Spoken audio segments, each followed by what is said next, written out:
Larry, I got an idea for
This is a regular call meeting of the Eastland City Commission. It's February 17th. I've asked Michael J. Hackney to lead us in the prayer and Richard to lead us in the pledge. Michael J. Father God, in the name of Jesus, please bless us in this gathering here tonight. Guide us in your word. Show us wisdom and to represent our city and our constituents. The people of the city need help, and they need good guidance, and they need people to make good decisions. So, Father, please have your hand on us so that we may do those things and everything in your name and in your glory, Father.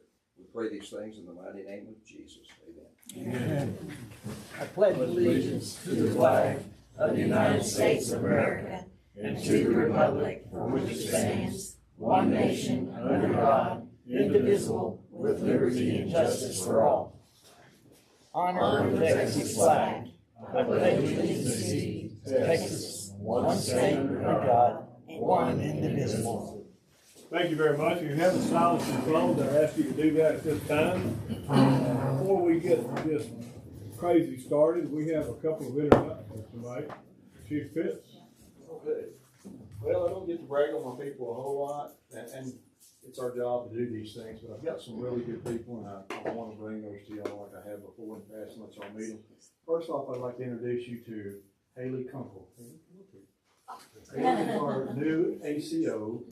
Haley comes to us. She was part-time and then a position open full-time, and she moved over to that. She has just been a blessing to us. She's doing a fantastic job. She works great with the community. Everybody likes her, which is good for me. Yeah, she does a really, really good job, and I wanted to introduce her to y'all so y'all see her. And, Hi. put a face with the name. Welcome and thank you. Yeah. Are you from here? No, I'm from the Lubbock area. She's got here as quick as possible. She's been here quite a while.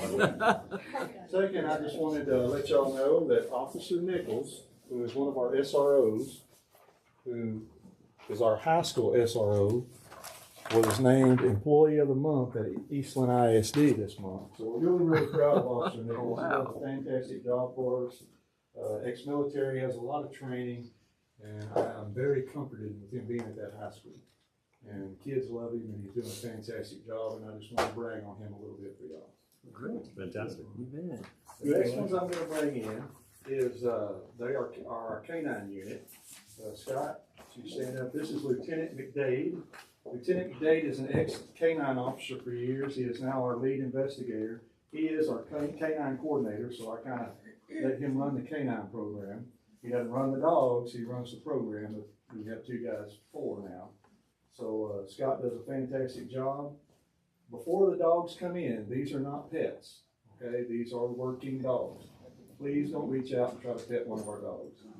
They're young, they're great dogs, but please don't try to pet them. Just, they're working dogs, they're not pets, they're tools, they're assets, so keep that in mind, please. I'd like to introduce you to our team.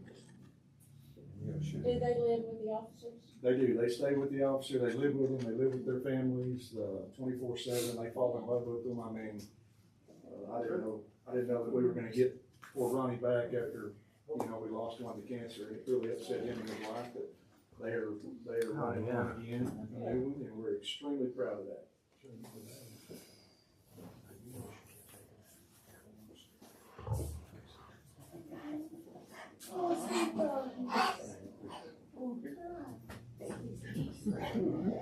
This is Officer Oakley. Officer Oakley is our newest K-9 operator, and his dogs are in the Ice.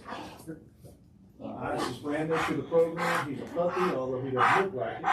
He is a puppy, and we're expecting great things out of him. Officer Oakley just got back from picking him up in San Antonio and training there, and sometime this week goes to Burleson to be certified with him. He's brand new. He is brand new. He's a big old puppy.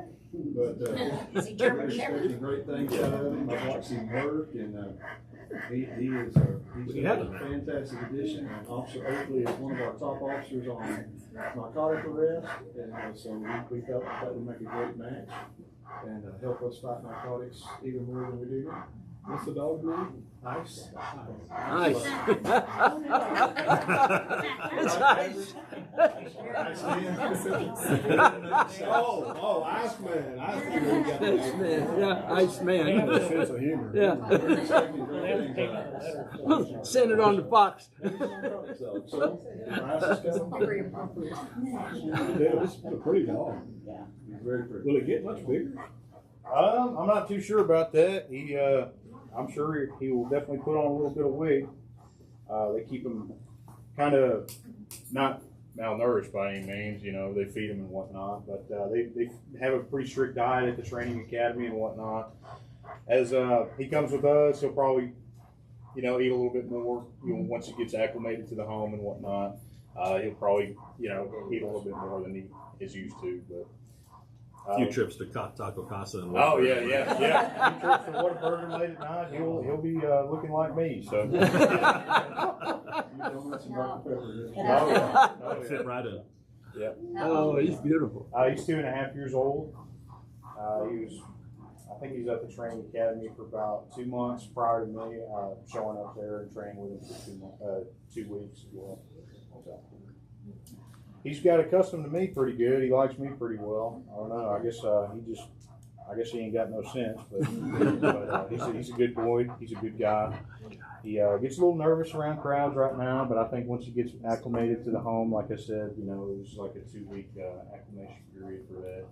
But he's been all over the place. He's been down to San Antonio, back home with me, and he's just been doing a lot of traveling, so he's kind of stressed out a little bit with that. But otherwise, he does well around people. Right now, it's pretty calm. Sometimes he gets a little, vocal, but he's a good boy.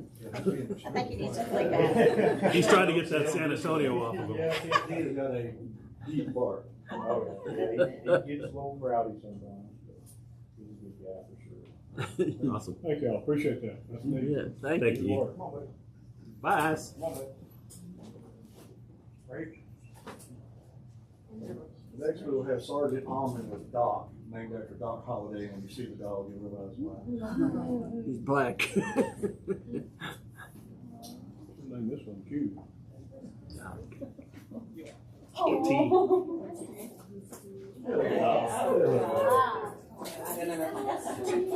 Doc loves everybody. Oh, man. He's a little older too, but Doc is an extremely good dog. This is the guy we replaced our last canine with, and Ronnie was our canine officer then. Ronnie's been a canine officer for years, has 25 plus years experience, and they're doing a fantastic job together. They already have several things under their belt, several busts under their belt already, and we're looking forward to exciting new things.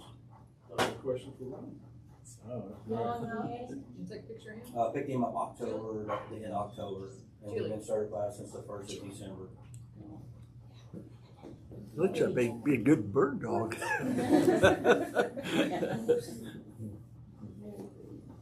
Good deal.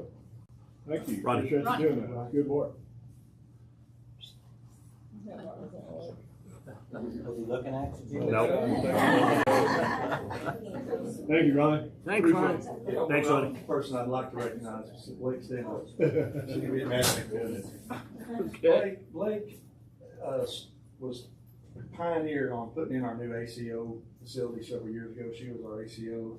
Unofficially, she kind of she keeps ACO going for me, and she's the day-to-day operations person that keeps up with that. Blake does a fantastic job. Not only is she a fantastic officer, a little bit of a smart mouth on her, but she's a very good officer. I have 3 older brothers, there's a reason. Yeah, you're. She's a fantastic police officer, but we also keep her certified as she's a telecommunicator. She's also, like I said, does the ACO stuff, and it's priceless to the department. So Blake does a fantastic job for Eastland PD. Thank you, Blake. you, Appreciate it. Blake. Thank y'all for being here. Glad you're here. Thank you, Chief Fitz. Appreciate it. Don't have anything on public comment.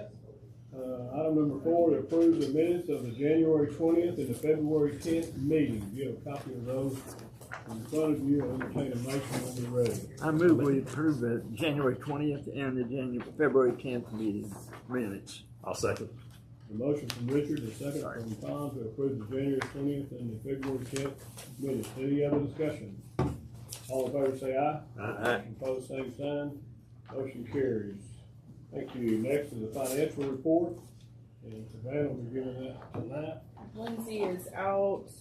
She went home not feeling well, so she prepared this so that y'all could have it for the meeting. We'll see that we're still trending really good. Sales tax, if you go to sales tax, that was up considerably this month. This month's deposit was $231,000. So Great. Nice. I've asked Terry Slavens, our economic development director guy, to, when he gets a chance, to look at what that great, what's that, $50,000 improvement over last month. It's the highest month we've ever had, and $231,000, which is actually February's numbers. That is tremendous. That is. Try to see what that came from. It's always interesting to see what it comes from. do you have any questions other than that?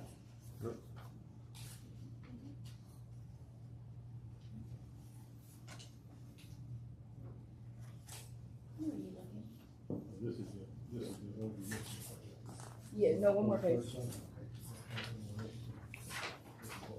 $1,000.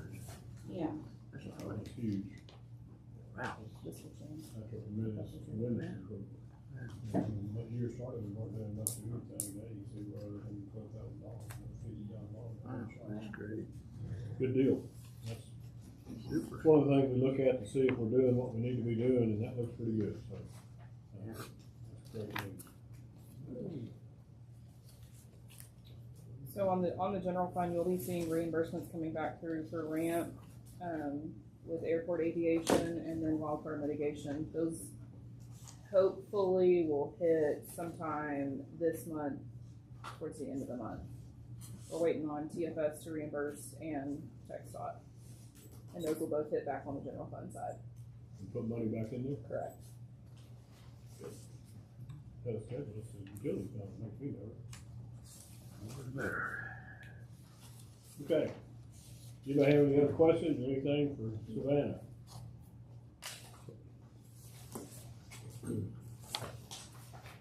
All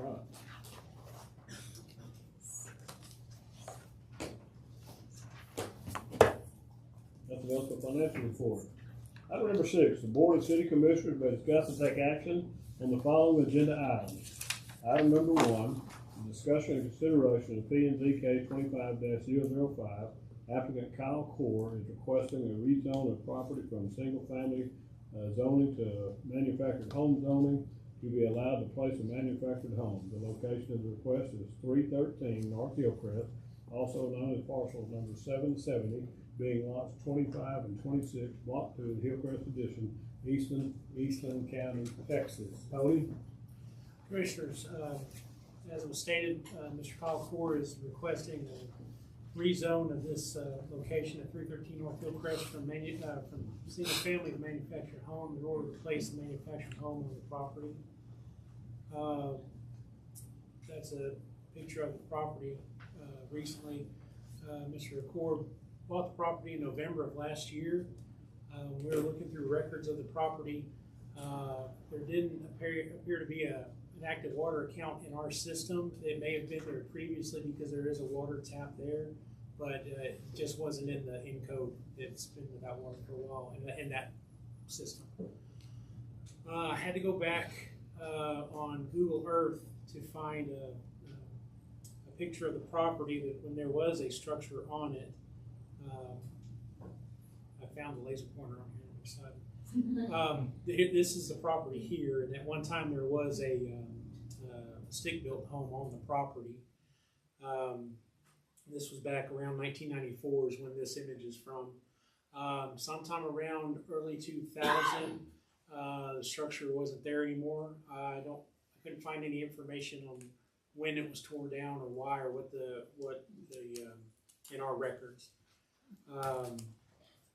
This is the property here, looking at it on our CAD map. This is what it looks like zoning wise. Hillcrest here is all single family zoned. This is Oak Lawn behind it, which is zoned manufactured home. This is a property here that's on the corner just to the south of Mr. Coors.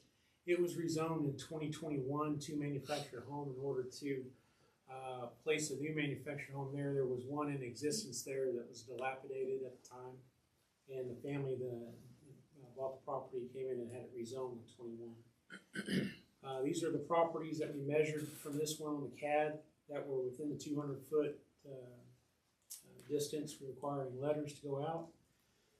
There were 15 properties within 200 feet, 11 owners for those properties. Out of the 11 letters that were sent, there were 7 responses that were returned.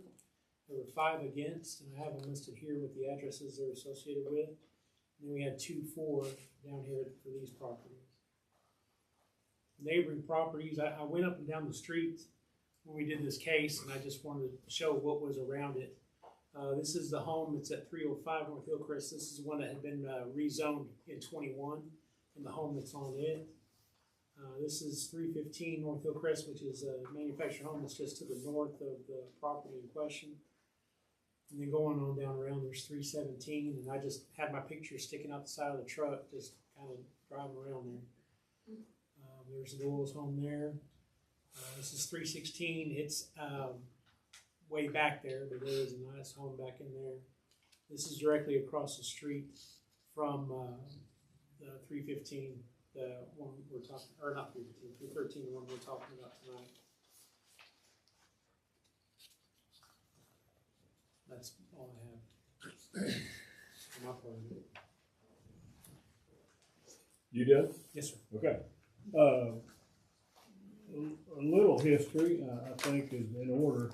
I got phone calls from both sides of this issue, and I went and looked at the property to get my brain on where it is. I also took the time to go last Monday night to the P&Z meeting to hear the discussions.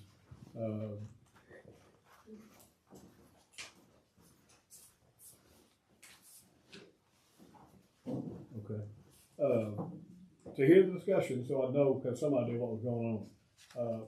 One of the things that I want to point out that I think is really important to the commissioners, and that is in the 2021 that he showed you the property just south that was approved back in 2021. There were 15 letters sent out. Is that the right number? 16? Yes, sir. 15 or 16. Yes, sir. Only 3 came back, and of those, 2 were for it and 1 was against it. Okay? So now we get here to 2026, they send out 11 letters, and I've never seen such a response from people. We normally get 3, 4, 5 maybe. We got 7 back, 5 against, and 2 for. And in my opinion, and I've talked to both parties, they know how I feel about this, so nobody's going to be surprised. We, in my opinion, need to honor those letters that are sent out. That's part of the process of what this board does. And we're going to get into this discussion on the tiny home deal about getting special use permits and that kind of thing. And that's where that falls. And it's 5 against and 2 for. I've told Kyle, right? Is their name Kyle, right? Is that right? Okay. I've already told Kyle that, you know, how I feel about that. If he can get the votes changed, get new numbers and come back, because this is a manufactured home area. I mean, that's what it is. But that's immaterial. If it's a 5 no vote, 5 to 2 no vote, to me, the discussion ends pretty quick. The commissioners need to make that decision. That's my personal opinion. But as we get into this business of passing ordinances and zoning and all that, we always have the caveat that you can always come back to the commission and get a special use permit, to go P&Z, get a special use permit. Well, that needs to be, we need to really pay attention to that as commissioners. I'm not saying that there won't be a time when somebody says it's a 4 for something and 3 against, and we go with the 3 against and vote, because that's a pretty close vote. The 5 to 2 is a pretty strong message in my opinion. And there's various reasons. We've got, I guess, reasons of, most of it is property valuation, I would say, most of the questions. But that's where we are. Any thoughts from the commissioners and what's going on? Any questions you have of Tony? Or we do have. Well, actually, Mr. Normally Gordon we does. have copies of the forms that are sent back by the owners, so we can see what their objections were. There should have. They're not in the package. No. They're not in the package. And usually we also have, I This thought is, in the yeah, past, that's a different one, right? That's another thing. Okay, that's a That's different, the form. that's the one out on I-20. Yeah, we usually have those so we can see what the owners are against or for. And then also, in the past, I thought that we usually had a representative from the P&Z board that presented it, and then they give their recommendation, and they approved it, so. The vote from the P&Z was not a unanimous vote, it was a 3-1 But they did vote. approve it, right? That was their recommendation at the time. Yes, ma'am. And there is, Mr. Core is here, and he does have a PowerPoint that he created to kind of give his side of it. I know that we have others that are wanting to speak on it as well. We have copies of those. Who is Mr. Ford for this? He's second back. All right. Very nice young man. So if we want to, we can have him come and speak. And If he would like to say something, I'll Sure. get, well, go ahead, because I've got a deal here from Laura Hobbs that wants to say something. Now, Laura, are you within 200 feet of this property? I'm not, I'm right outside of it, unfortunately. Okay. so I'll go ahead and do Mr. Core's presentation and let him speak to you. And I just brought some copies as well. I just want to start. My name's Encore, obviously, and my color ink didn't work so well, but I do have one that's color if somebody prefers it. I think we have it. We got it. We're good. You have a copy? Oh, well, yeah, just in case anybody wanted to flip through it or what have you. Yes, my name's Encore, and I'm just looking to just rezone to manufactured home from single family. As Tony had discussed, this is a little bit of a redundant PowerPoint. This picture here is this is a Google Maps photo that I got.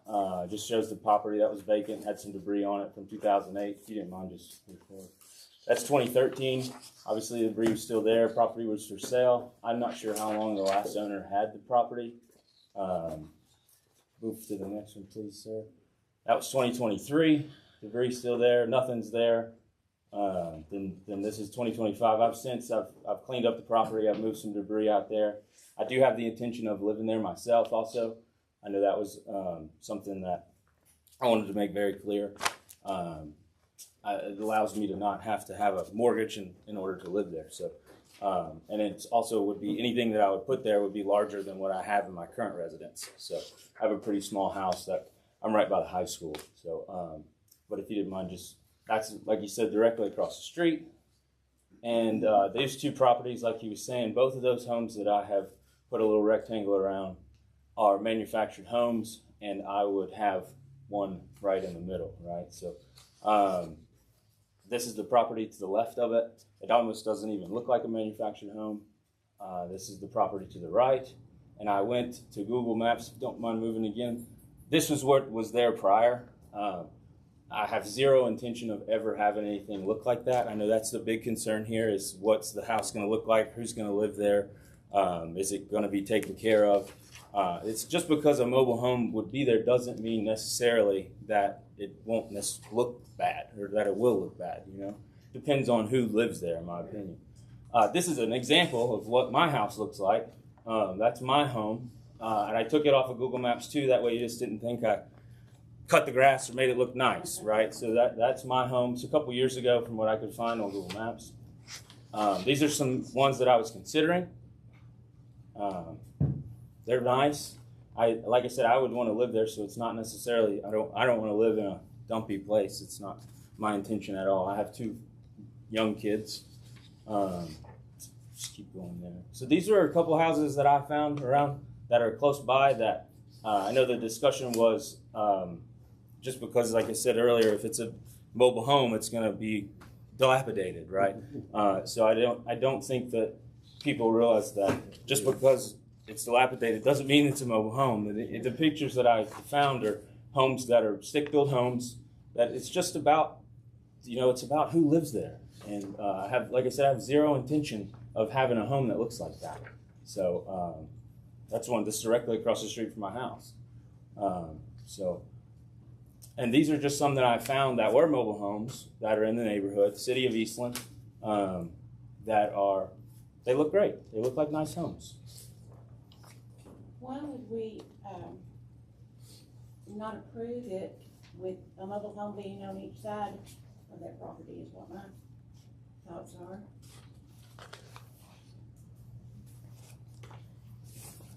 And it is in a mobile home area, right? No, ma'am. No. See, Oh, it's not? No, it's on. I thought you said it was in It's- manufacturing. Here, let me Well, pull up They're my map changing and the I'll zoning show change you. from single family to manufacturing. It's just surrounded by manufactured homes. So, I'll go back to the, to my zoning map that shows it.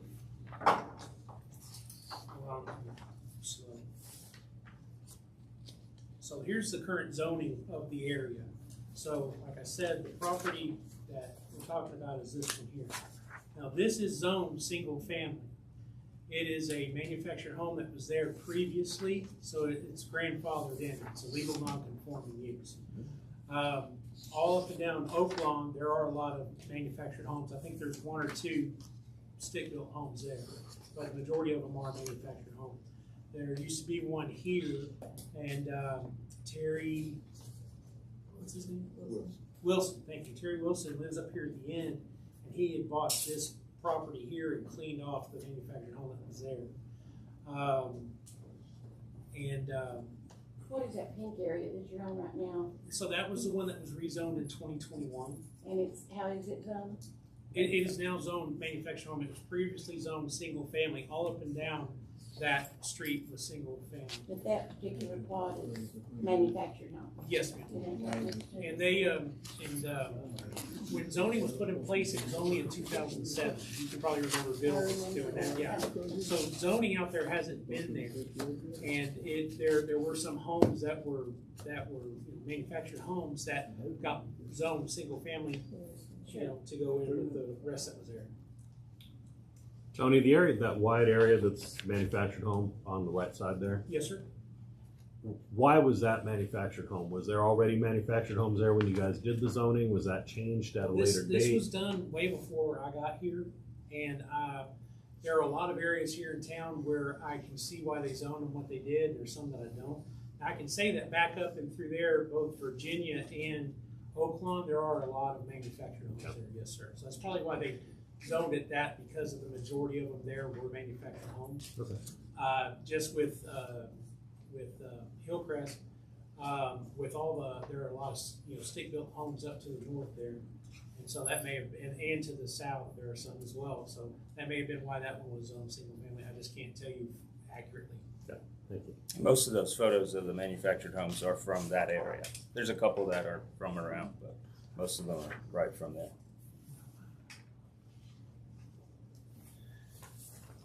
Anything else, Scott? No, sir. I just, like I said, I appreciate you guys coming and hearing me out, and I just hope that we can do the right thing. Thank you, guys. Thank you. Thank you. Laura Hobbs, you got 3 minutes.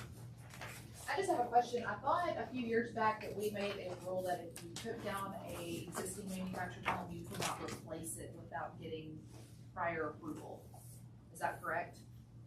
If it's great, that probably is correct. Yeah, I that's don't correct. know that. I don't know. Yeah, that's Well, I if mean, that's if- true. That is correct. Okay, I thought that was true. That was correct. So I'm kind of confused on why we keep going back and forth on taking down manufactured homes and putting new ones in their place when the city of Eastland's trying to clean it up. I commend them for cleaning up that property. It was really rough prior. That street behind it, I can't say much for it. It's a very rough street. We don't drive down, obviously. And if we had kids still riding bicycles, we wouldn't allow them to ride down there. Most of those homes need to be corrected and cleaned up. I think it's commendable what he's doing.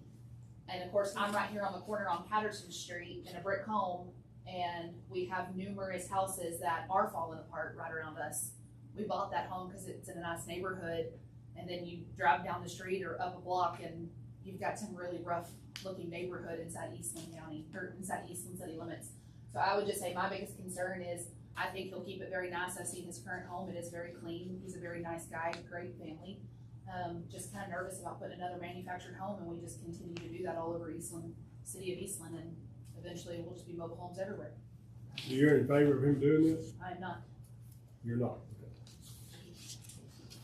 Okay. Anything else? And she, by the way, she doesn't get to vote. I've already pointed out she doesn't do that it's part of the 5-2. Okay. I just wanted to give her, she came and signed up and give her the opportunity. The only deal for me, and I agree that it's a manufactured home area. It's a 5-2 vote against it, and I'm gonna honor what the 5-2 vote is. And I told him, get the votes changed and you get it done. That's all I can tell you. You can go, you got 4 that didn't do anything with it, go get them to vote yes and you're good. However that happens, you know, whatever happens from there on out, that's my opinion, the commission needs to vote. What do the others think about it? I'm the only one that's. That's what, yeah, Mayor, can I speak? 3 minutes. 3 minutes. Maximum. So, commissioners, there are 5 property owners here tonight representing this. There would have been 7, but one of them got sick and one of them had to go and help his wife at the nursing home. But you have a copy of this letter in your packet. What letter? There's a letter that I sent in, and I can read it. The case was presented on 12/8/2025 and was tabled for further information concerning the mobile manufactured home to be installed. The case was then presented to the board on 2/3/2026, both meetings. Letters from notice were mailed to property owners on file within a 200-foot radius. As of the 2/3/26 meeting, the return on those letters were as follows: 5 letters were against, 2 letters were for. One letter that is for it is from a citizen or that doesn't even live in the city of Eastland, but they live in Forest Hill. That means 6 owners within 200 foot, and I talked to Mr. Driggers, his home is within that, and he was one that was going to be here. But the reasonings we have is safety. Manufactured homes are not built to the same standards as our current city code requires, but rather by HUD specifications, which are considerably less. When a threatening storm such as tornado, hail, extreme wind conditions occur, it is highly recommended to evacuate your manufactured home to a structure within that has specifications that can withstand such an issue. We also have to be aware of flying debris if that comes out in manufactured homes. The National Weather Service states that your risk of being killed in a tornado is 15 to 20% higher than in a manufactured home than in a traditional one. There's a financial reason. Manufactured homes are the same as a vehicle. The value will never, ever appreciate. J.D. Powers reports that manufactured homes can lose up from 5 to 20% depending on the care. $150,000 investment over a 10-year period will lose up to 55% of its value down to $67,500. Summary: the land can appreciate, but the home will not. And you've got homeowners here that their values are going to depreciate. And one of the planning and zoning statements was, well, we're not getting a tax on that property. True. When you put a manufactured home, you are going to get taxes on it, but it's going to go down. That's not my thought. My only thought is the fact that the P&Z did approve it, Right. and what is he going to do with that property? He's already bought So it. when So if it I'll If buy it- it back from him. if it deteriorates and it gets junky and trashed up again, then so that's not any better than having a You- mobile home there that's taken care of. you have pictures that are of the houses on Oakland. Yeah. But the financial pieces of that, we discussed that. City taxable values are going to go down on all our properties. 3 minutes, sir. Anyway, I just think there's a pros and cons. I'm not saying I'm for it, I'm not saying I'm against it, I just think we need to look at both sides of it to be fair. Commissioners, anybody else got any Can I questions, say thoughts, something? comments? Sure. I do live on North Oakland And Street. you're who?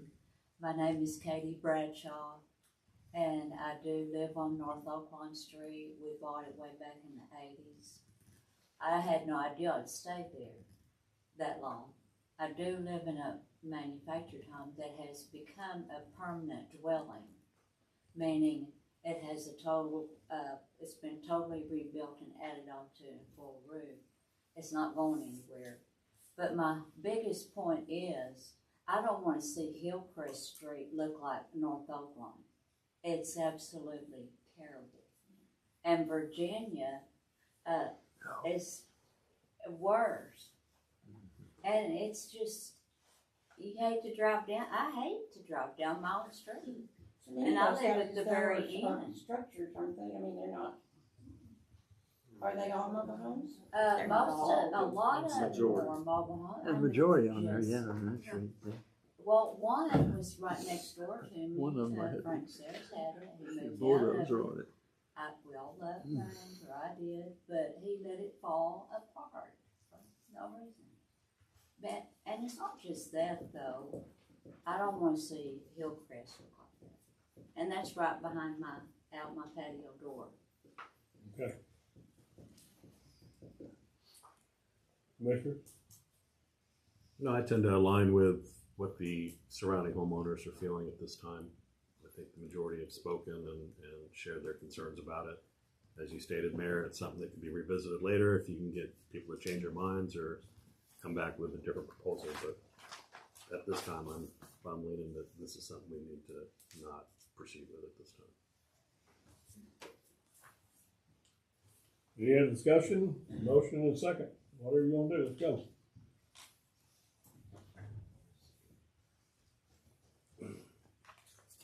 I make a motion to deny the rezoning of single-family zoning to mobile home zoning at this time. P&Z case 25-005. Yes, sir. And a motion from Tom to deny the request for planning P&Z case 25-005.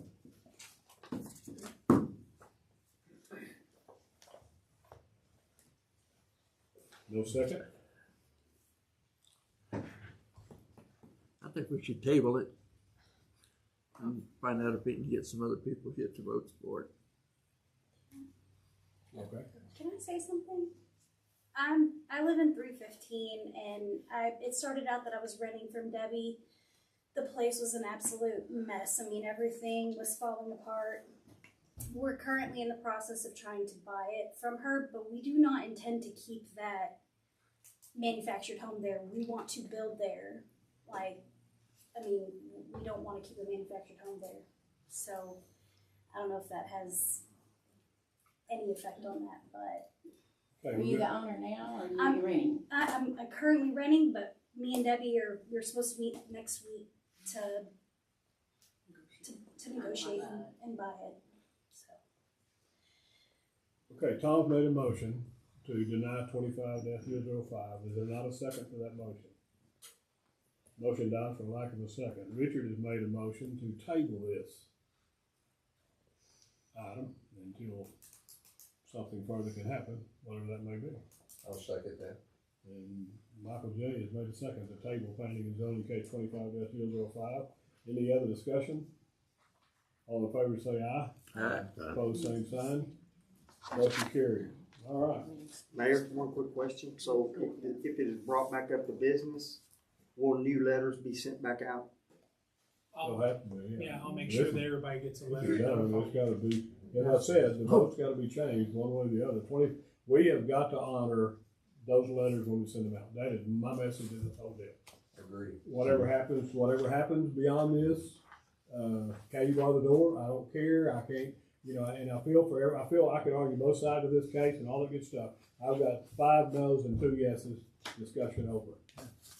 And that's what we just did. So whatever happens going forward, how that plays out, I don't know. And I have told planning and zoning guy, Tony, that our P&Z board needs to really pay attention. I'm not saying they have to agree with it, but when they don't go along with the majority vote, they need to have substantial reason, in my opinion. I'm not saying that that's always right. I'm saying there could be a time when we overrule that vote, but there needs to be a substantial support for why we did and be able to live with it. That's done. Number 2, discuss and consider planning and zoning case 26-002.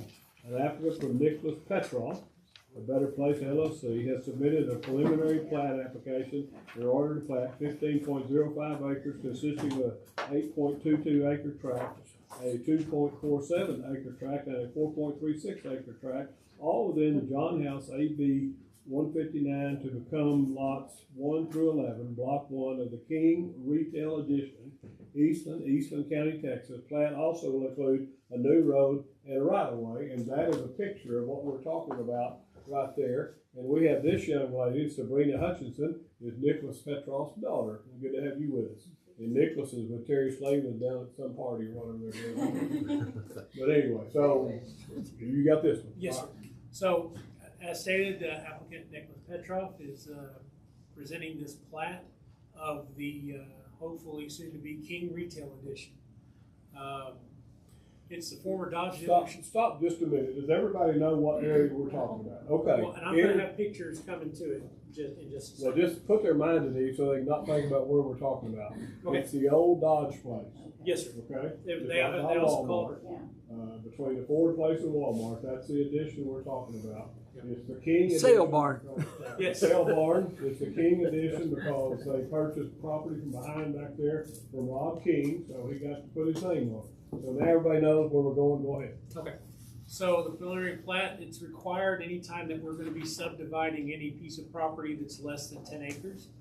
The area is out of the flood zone, which is a rarity on with our commercial area here in town. Northernmost area is actually outside of the city limits, those 2 blocks at the very north end. And next month, we're going to be bringing a voluntary annex to bring all of this into the city limits whenever we go to do the final plat.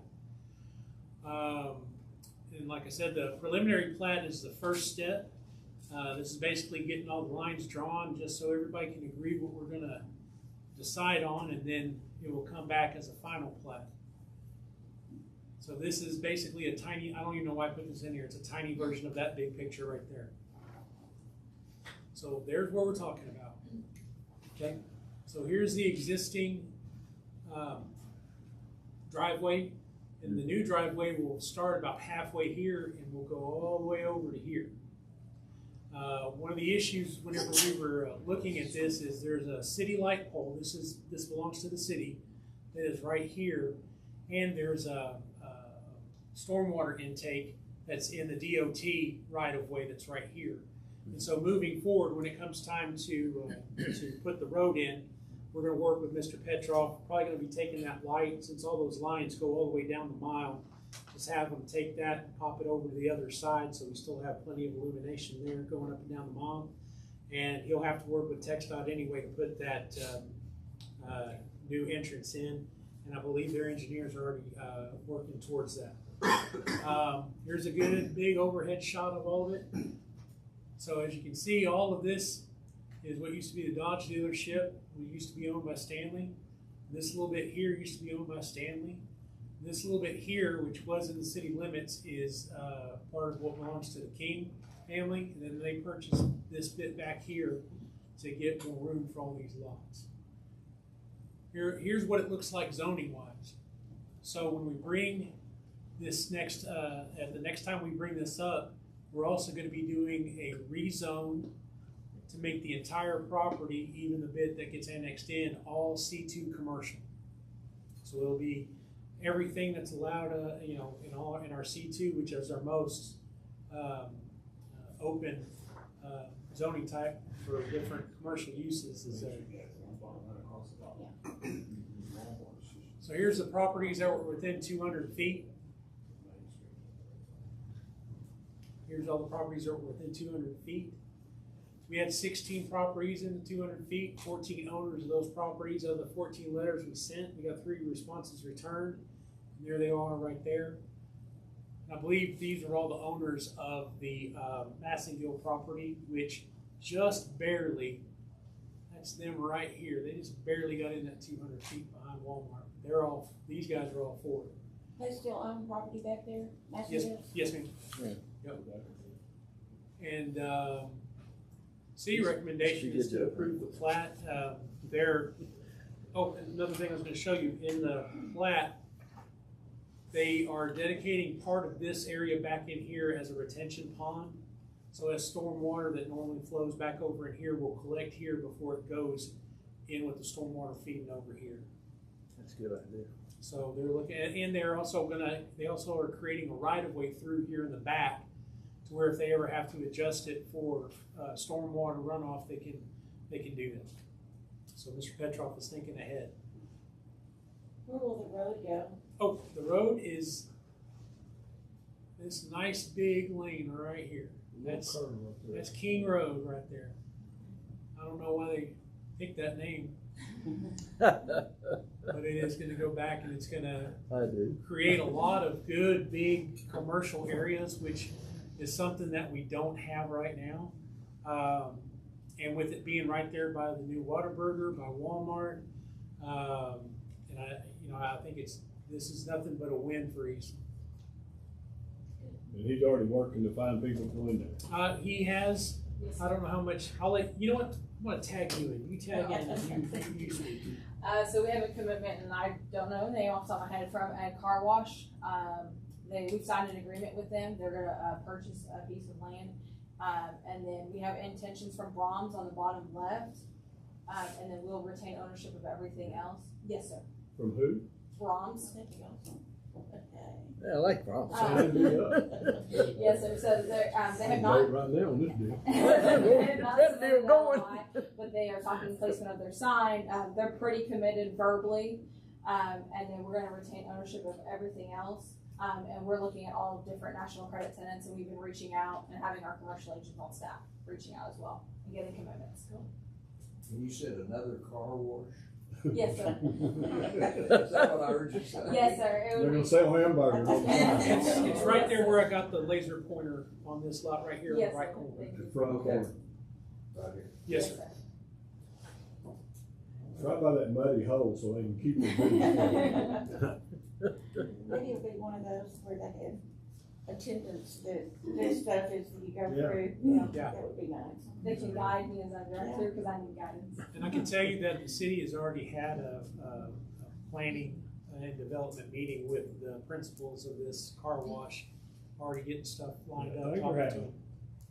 Economic Development, I guess I can say, it was an open meeting last week, have met with a group, an individual was there, but it's a group that, and they specialize at helping the Nicholas Petrol, for instance, find Arby's, Brahms, whoever, to come into your town. They know as those connections happen, you know, if somebody's, I guarantee you, other people know Whataburger's in Eastland. And whatever that network is, this company is who helped put those together. So that's trying to help Eastland get better. That's a neat deal. I didn't know about Brahms. Yes, sir. Yeah, and that's what Nicholas spoke about that meeting. I was not in attendance, but it was a very successful meeting. Like you said, it'll help bring connections and bring credits and national credit tenants in quicker. We can always have our commercial agents make call, but sometimes it's just about knowing people. And so it was a very successful meeting. So we look forward to pushing Well, forward there on you that. go. Great. I like that already. Anything else from Tony? Are you through? I'm through, sir. Sabrina, thank you for being here. You be safe going home. Yes, sir. Okay, Commissioners, do y'all have any more questions about this? We'll entertain a motion if you don't. I'll make a motion to approve the replat application of the property to be known as King Retail Edition. I'll second that.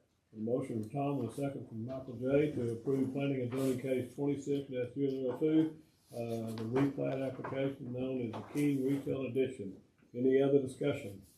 All in favor say aye. Aye. Opposed? Motion carries. Item number 3, discuss consideration of P and Z case 26-001, the applicant, Garrett Guthrie, is requesting a specific use permit to place a manufactured home on a property zone as AO Ag Open. The location of the request is Wandering Oaks RV Park, 10502 IH20, also known as parcel number 9391, being in Denver Park 4, TR3, Block 6, ERR, Eastern County. Everybody got that? And there is that one, and you've got this is what this piece of paper is right here, and it's rather confusing. It's just the one. No, that's the one. Where's the one? It should be that's from they Jerry brought those Bowles. in. It's over here. It says the Jerry Bowles. The one we had, the first one is Jerry Bowles on it. Jerry? Very confusing because they're against it. But I don't want the entire property to be zoned for a mobile home. One small plot for a mobile home will be acceptable.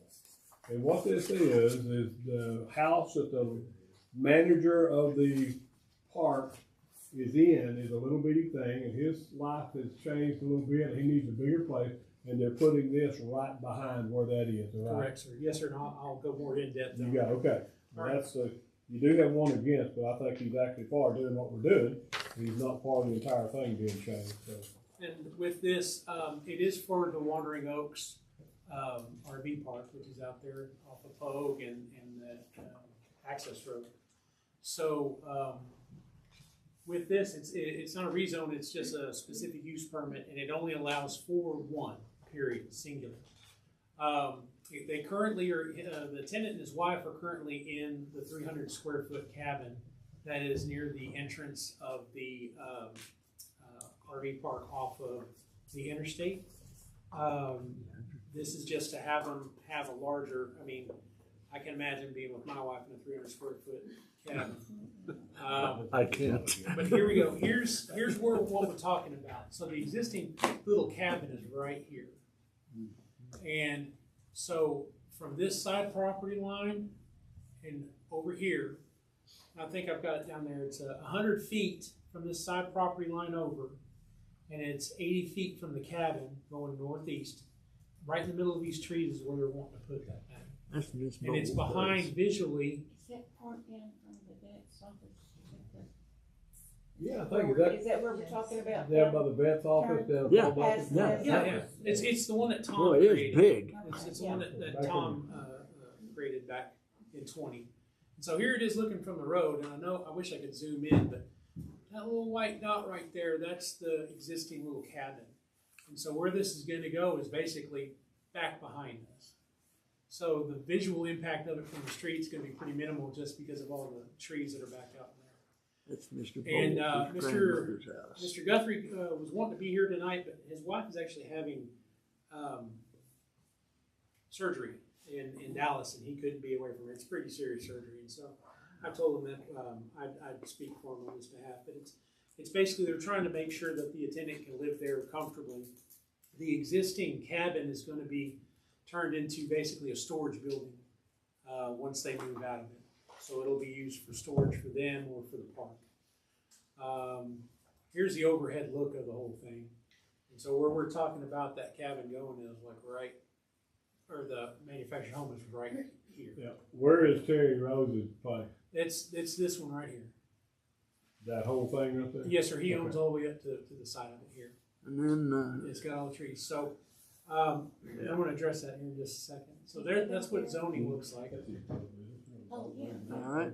So that's the current zoning. It's light industrial up high, and it's ag open there. Where's the Bowles property? Right by the. Oh, that is this one right back in here. Yeah, that was. Yeah. That's his grandmother's. Yeah, and there's 3 owners. We had to do another case a couple years ago, and I didn't realize there were 3 owners or 4 owners. Yeah, there are. I thought it was just one, and I had to reschedule a meeting because I didn't get the right notification. Yeah. But there are 14 properties within 200 feet, 10 owners of the properties. Out of the 10 letters sent, 2 responses were returned. Mr. Rose was against the SUP, and he was citing property value for his property. Mr. Bowles, like we said before, he was against multiple manufactured homes, but he did not have a problem with one being placed there. And I spoke with him on the phone before this came into the office. Okay. That's basically what he said. He goes, I don't have a problem with one, but I just don't want it to turn into a trailer park. And I said, no, they would have to do that. They'd have to get every one of them approved. And, I don't think Right now that's. it's an RV park, right? Yes, ma'am. Yeah. How do you tell the difference, right? Yeah. A lot of gravel.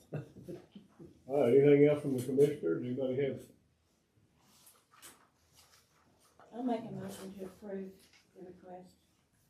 I'll second. Got a motion from Shirley to approve planning and zoning case 26-001. Approve the manufactured home being placed on the Wandering Oaks RV Park with specific use permit. Got a motion from Shirley, a second from Tom. All right, got a motion from Shirley, a second from Tom. Any other discussion?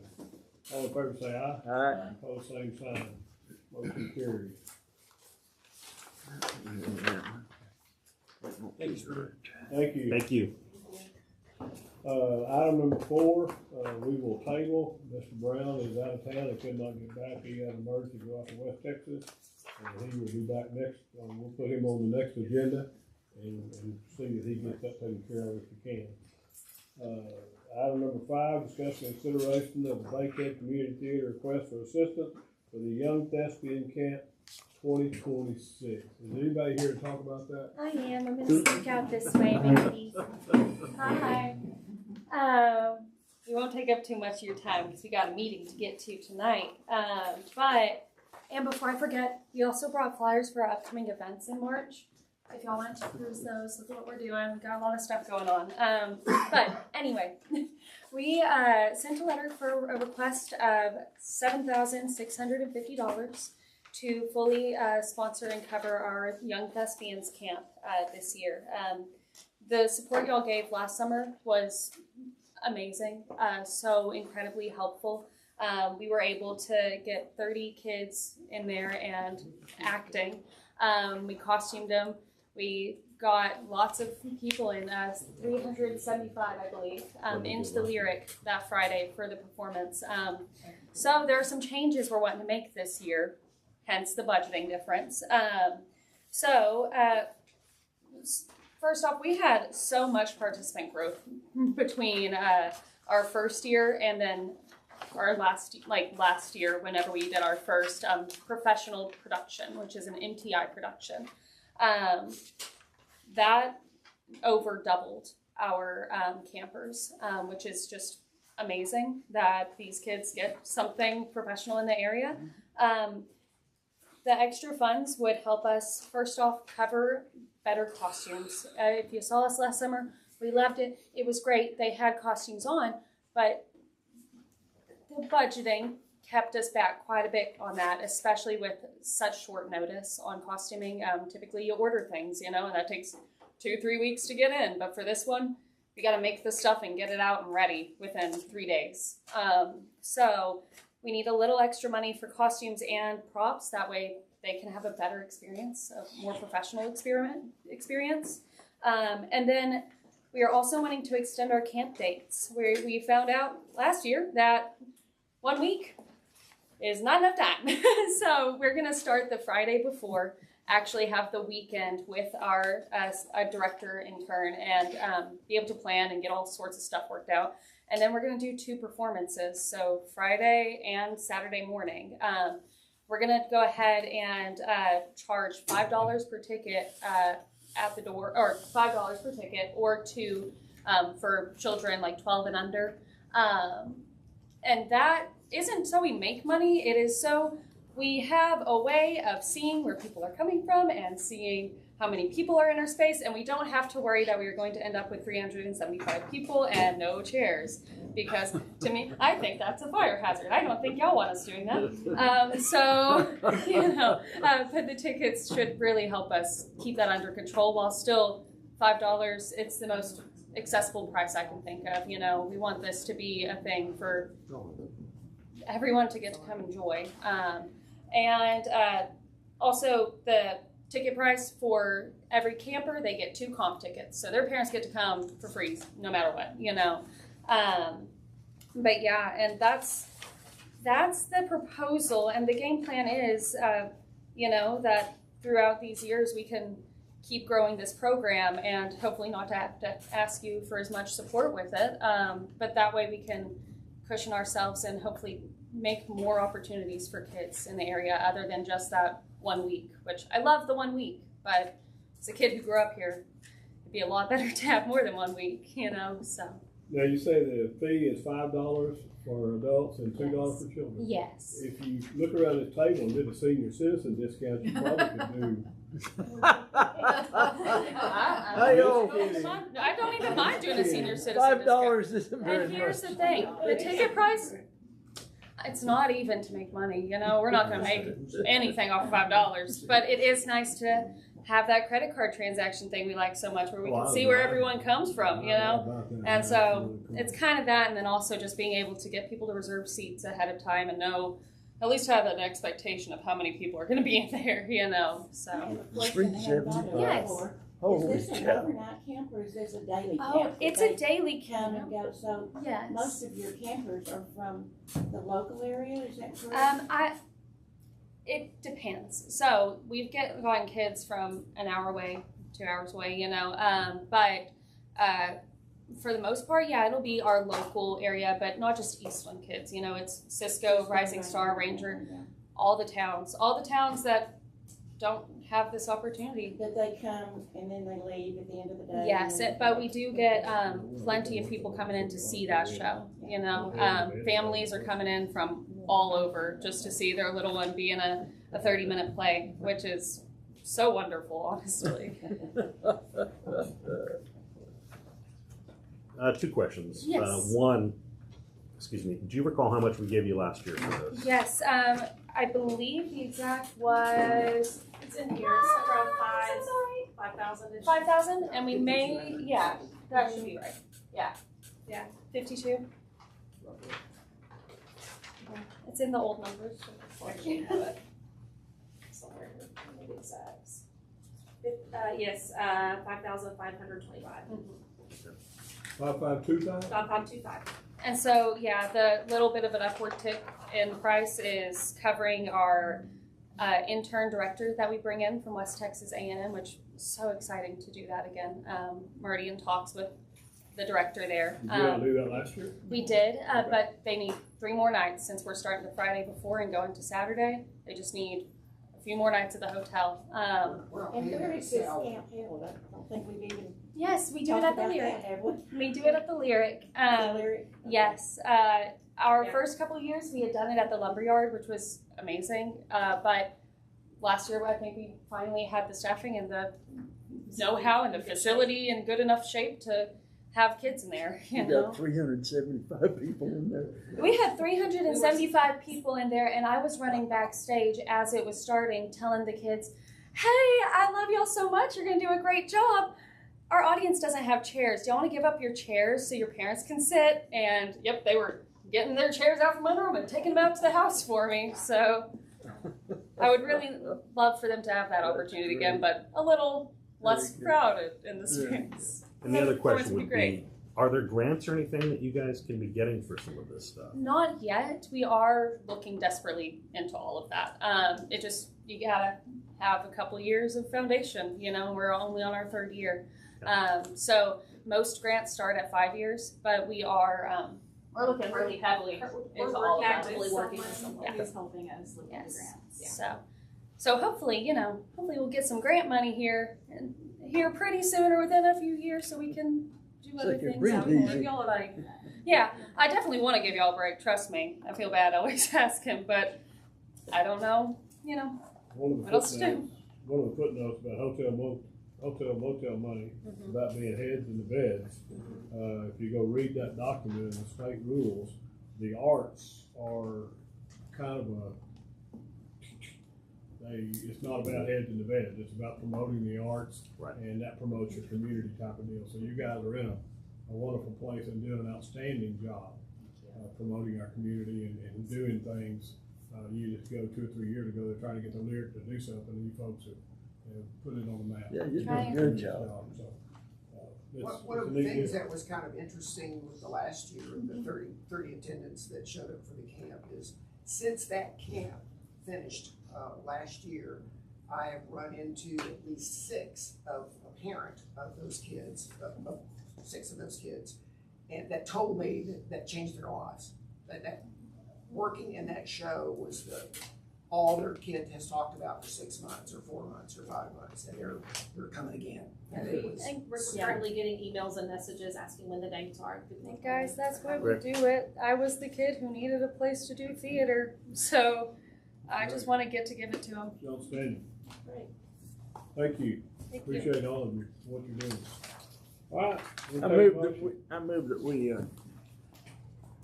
give 7,000 whatever it is dollars to the 7,650, wasn't it? 7,650 to the Young Thespians Camp 2026. Got a motion from Richard to approve the Young Thespian Camp 2026. The amount of 7,650, and a second from Michael J. That's fine. Any other discussion? All in favor say aye. Aye. Opposed, same sign. Motion carried. Thank you so much, guys. I have to get to a meeting right now. But I will say, flyers are here, and if any of y'all come to the spring show, like, email us in advance, but, you know, comp ticket for spring show, of course. So, thank you so much. We would also like to thank the city for allowing us to store the courthouse Christmas decorations in your space. That is, you have no idea how much that 300 square feet means to us. To not have those decorations. Yeah, it's not. It's great. It's beautiful. Yeah, over here. It's back here. Yeah, thank you so much. Thank you. Keep up the great work. That's been given it, so they're out of Thanks, man. space. I said, y'all are out of space. You're looking for Yeah. Okay, discussion and consideration of approving the use of hotel motel funds to replace a digital sign at the courthouse. Now, give us the history, who's doing this? Judy, are you doing this or what? Yeah. Yes, sir. What's the history of why we need to replace it would probably be a good place to start. Well, one of the things that it went out completely right before one of the things that put me on here. It's old. It's 10 years old as electronics go, that's getting up there. But the panels apparently, the outfit in Stephenville, okay, refresh me with, I can't think of the name of it. Signs Express. They are the ones that put this in. And the last time that I called to try to get some of the panels replaced, because as you can see, especially on that west side, it's got all kinds of dips and dashes, and we keep having to work with stuff trying to get it to be able to read it with all that gone. And they said they couldn't get parts for it. The manufacturer of it, I don't know where they're from, but they said they don't buy from them anymore. They don't even put that company signs out anymore. And they can't get the parts for it. They said they had to order a pallet of them or something, and they weren't going to do that. So now repairing it has gotten to where it's, I guess, impossible. And it just, being that old, how they look so much better now. They said that was a 10 millimeter, and they said what? They said that one is a 10 millimeter one. I do believe that's right. Huh? That is right. Yeah, but others, like if you look at the Signs Express people have the Farmers and Merchants Bank sign is one of theirs, and that one's a 10 millimeter, and it looks a lot better than ours. And so I think just they're buying from Optech is the manufacturer. They are not. It's not manufactured in the U.S., but the part is assembled in the U.S. So they had the two bids there. And then the more expensive sign bids came from that Watchfire. And I know that Watchfire has I think the First Financial Bank sign is one of theirs. They are considerably, their signs will, but they are U.S. made in America. He showed the manufacturer guy is out of Metroplex. Which one's made in America? The more expensive one. The first two. Did you say this one has quit working? It's still working. It quit right before, for some reason, I don't know if through a break or what happened, but no, because it was just one side of it, I think, during the last thing we had rep test. I mean, like the Friday, I was like, what happened to the sign? So, but it was the east side that went out, wasn't it? Yeah, and I don't know why. And Donnie, it was weekend and all that stuff, but Donnie rebooted it basically, and it came back on. So I don't know what's going on with the sign, unless her. So anyhow, the Watchfire is the U.S. made one. The guy came out from the Metroplex in a van and had the whole top of the van, like he pulled up in the parking lot behind the Conley, and had us stand like 60 feet away to see what those each looked like. They looked really good. Of course, the 10 is, I think there was one below the 8. It was like 4. And so, yeah, but there's 2 that I went, yeah, let's look at the ones in the middle, because, it's like, I want the worst one or the way high end. I don't think we need that. So, anyway, he had measured from our sign to the middle of the intersection, so he was able to tell us, stand back this, and then measured us and said this is what it would look like if you're out in the intersection. Of course, like an 8 millimeter and stuff. That to me, one advantage that it seems like is, like when you get close to them, sometimes they don't look good. So you got to kind of stand back to kind of get the whole picture, and if you get too far, it doesn't look good. And so we've got the deal where you kind of like on the sidewalk, people look at it, and then across the intersection, they look at it. So I don't know which one would really work best. The 10, as far as 10 or 8, I'd love to have an 8, because they said that's like sitting on your couch looking at your TV. And the 8's just better resolution. Yeah, right. And the better, and of course, the sharper that is, then the more things we can do with the sign. And the advantage of any of them now, one of the things with this sign is it is not a cloud-based setup. We build our stuff on Canva, and it looks really good. And then we download it to the dedicated laptop that is for that sign, and then we take it to the corner and upload it, and then we go, so then we go back and do it all over again if we think that something was placed wrong or just The didn't. new one will be able to. It's cloud-based, and a great thing about that is because occasionally we do make a mistake on those signs, and when someone contacts me, then I've got to go down to get the computer, and I can fix it on the Kindle or whatever, but I got to upload it through that one computer. So it'd be nice to be able to have that app on cloud. Yeah, and then you can just go in and fix it. And, and it was cold and icy, we don't have to slide down there. And it's real windy on that corner, and that I can tell you this, the signal light or something right there that's got all those boxes on it, and you can stand right by those boxes so you get the shade so you can see the computer. It's just one of the things that I heard, and I have no idea where I got this from, but this came up, was the side on the west side is taking the heat from the sun. Right. What is the new board going to be different that it's going to not have that problem? They just said they're made better than that was. I don't know because that was I had said that it was to be put over it that would help protect it. I don't know, and I don't know that they don't have kind of I don't know because you couldn't. I don't think you put enough. You'd be way up because that sun goes right down Main Street. Well, I understand. Does So the sun go down Main Street or the buildings got protected? No, it goes. The buildings don't. It depends on what time of year. It's like because it does get over there, but it's like a lot of the time just in the sun from 1 o'clock to the sun sets in the summer. It's really bad. There's no trees that shade it or anything, and I had said something to him that I figured that was what was going on because it's the west side. East side's got a few problems with it, but nothing like that west side. We've had that west side fixed before, and it's still, they just had those panels go out. There was something else I was going to say about the difference. Oh, the American-made one, the guy showed me the panels, the inside of the panels that go in there. And they're like coated with some sort of kind of rubberized, and you could bend them, And then and then he claimed the other guys it looks like basically it's like a computer board with the green and the little things. They're more exposed. I don't know if that's.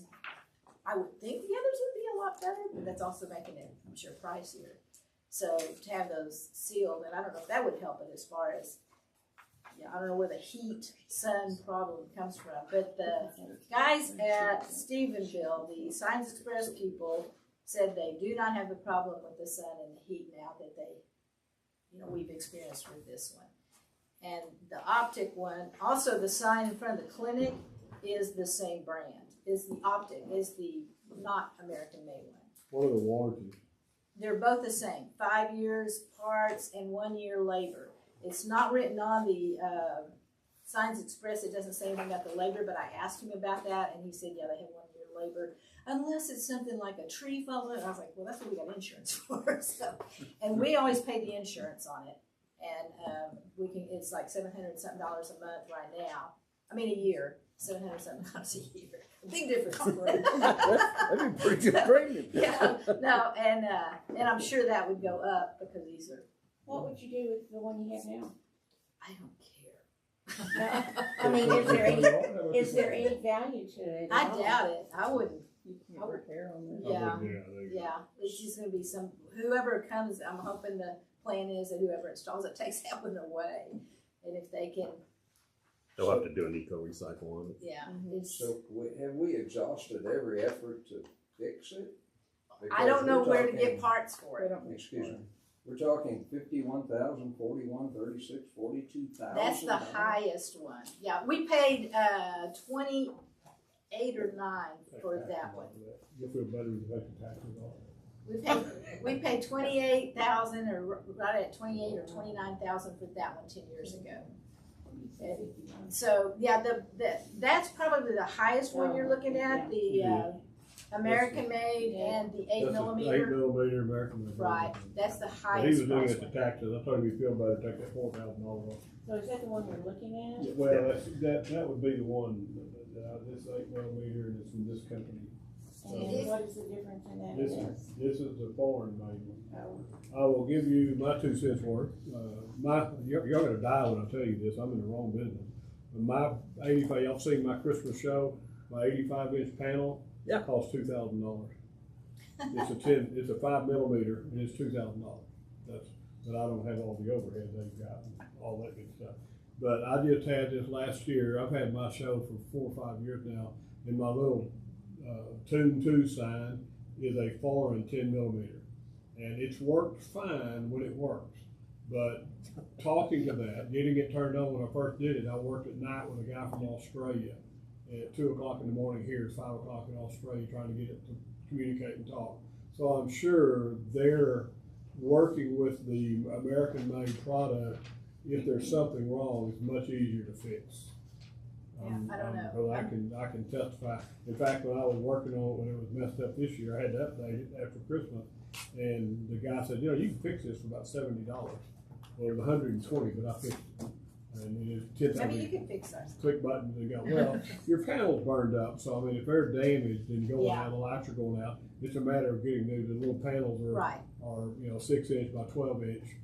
Panels is what they are, and if they can't get those, then you're done. We replaced those right after, it was like when Tiffany was the director, and I remember calling them out, and I think it cost us like $300 and something. I didn't even know they'd come. Like, I thought they were gonna like come in and talk to us or something, and I called them up, and they were like, yeah, we fixed it. And I looked at it, and I was like, well, there's still a few out. It's like they didn't get them all. So I mean, it's just got problems. It's just always had problems. And even when they did that, then it's kind of like, well, we're back to worse than it was then here 3 years later, maybe. So it's just constantly. Just as a note, on the 2, looking at the 2, the B&S 8mm, that sign is $43,560. Turn back to the back page, and the 8mm with the foreign product is $41,000. So you're really just talking about $2,500 difference in the signs. One thing that makes you want to scratch your head is the B&S people charge $32.50 to take out the old and put in the new. The other people charge $1,000. So that's another $2,500 $2,200 that you just scratch your head and go, that's a huge difference. Was part of that because of the electrical? There was another thing. I'm glad you said that. I asked the Stephenville guys, the Signs Express people, and they said that they could put that in and everything would be fine. Like, they wouldn't have to mess with it, other than, the electric's already kind of run out there, so they would just hook up to that electrical. The manufacturer of the American-made one acted like our electric wasn't up to par, and it would have to be something done with that, as far as like it'll pull more power. And I don't even know how you knew what we got inside that it's plugged into anyway. Who pays the electric on that? Who pays the electric on that? I guess the Courthouse. Courthouse, I'll do things for it. Yeah. They don't tell home. Yeah. And this is just replacing the panels in the existing structure, correct? Or this would be a whole new structure? This is changing out the whole sign and going with something. And what I was going to say now, the Signs Express, the one at the clinic, is the same brand. It did not come. Well, I don't know where it came from. They bought it through Bride's Signs, and I don't know. I talked to Daniel the other day, and I didn't ask him like, who did you jump, because they didn't go out there and change that out. They had somebody do it, and they charged like $41,000, and that was then several years back. And he said it was a 16mm, and I was like, I don't think so. That was what? That it was a 16mm. The quality, and I thought it looks better than that, because I was looking at that one thinking it was a nice one. The millimeter, just so everybody doesn't know this, the millimeter is how far apart the lights are. Right. It's like your pixel size. Right. It's how close they are together, not the size of the pixels, how close they are together. Sharper pictures, smaller number better. Yeah. So, so that one is the same. That Optic brand is the one at the clinic, and he said it was a 16. Farmers and Merchant Bank is from the Signs Express people, and it is a 10.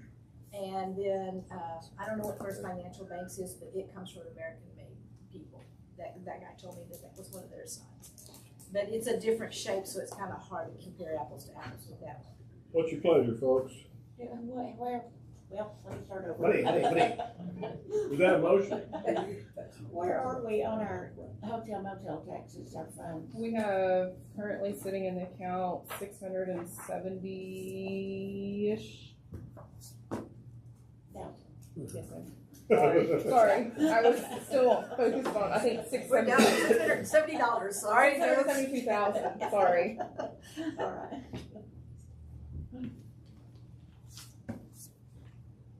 Well, I'll make a motion to approve the request by the chamber for the new light, purchased from the American Make. Are we going with the 8mm or the 10? The 8mm. Okay. Jeez.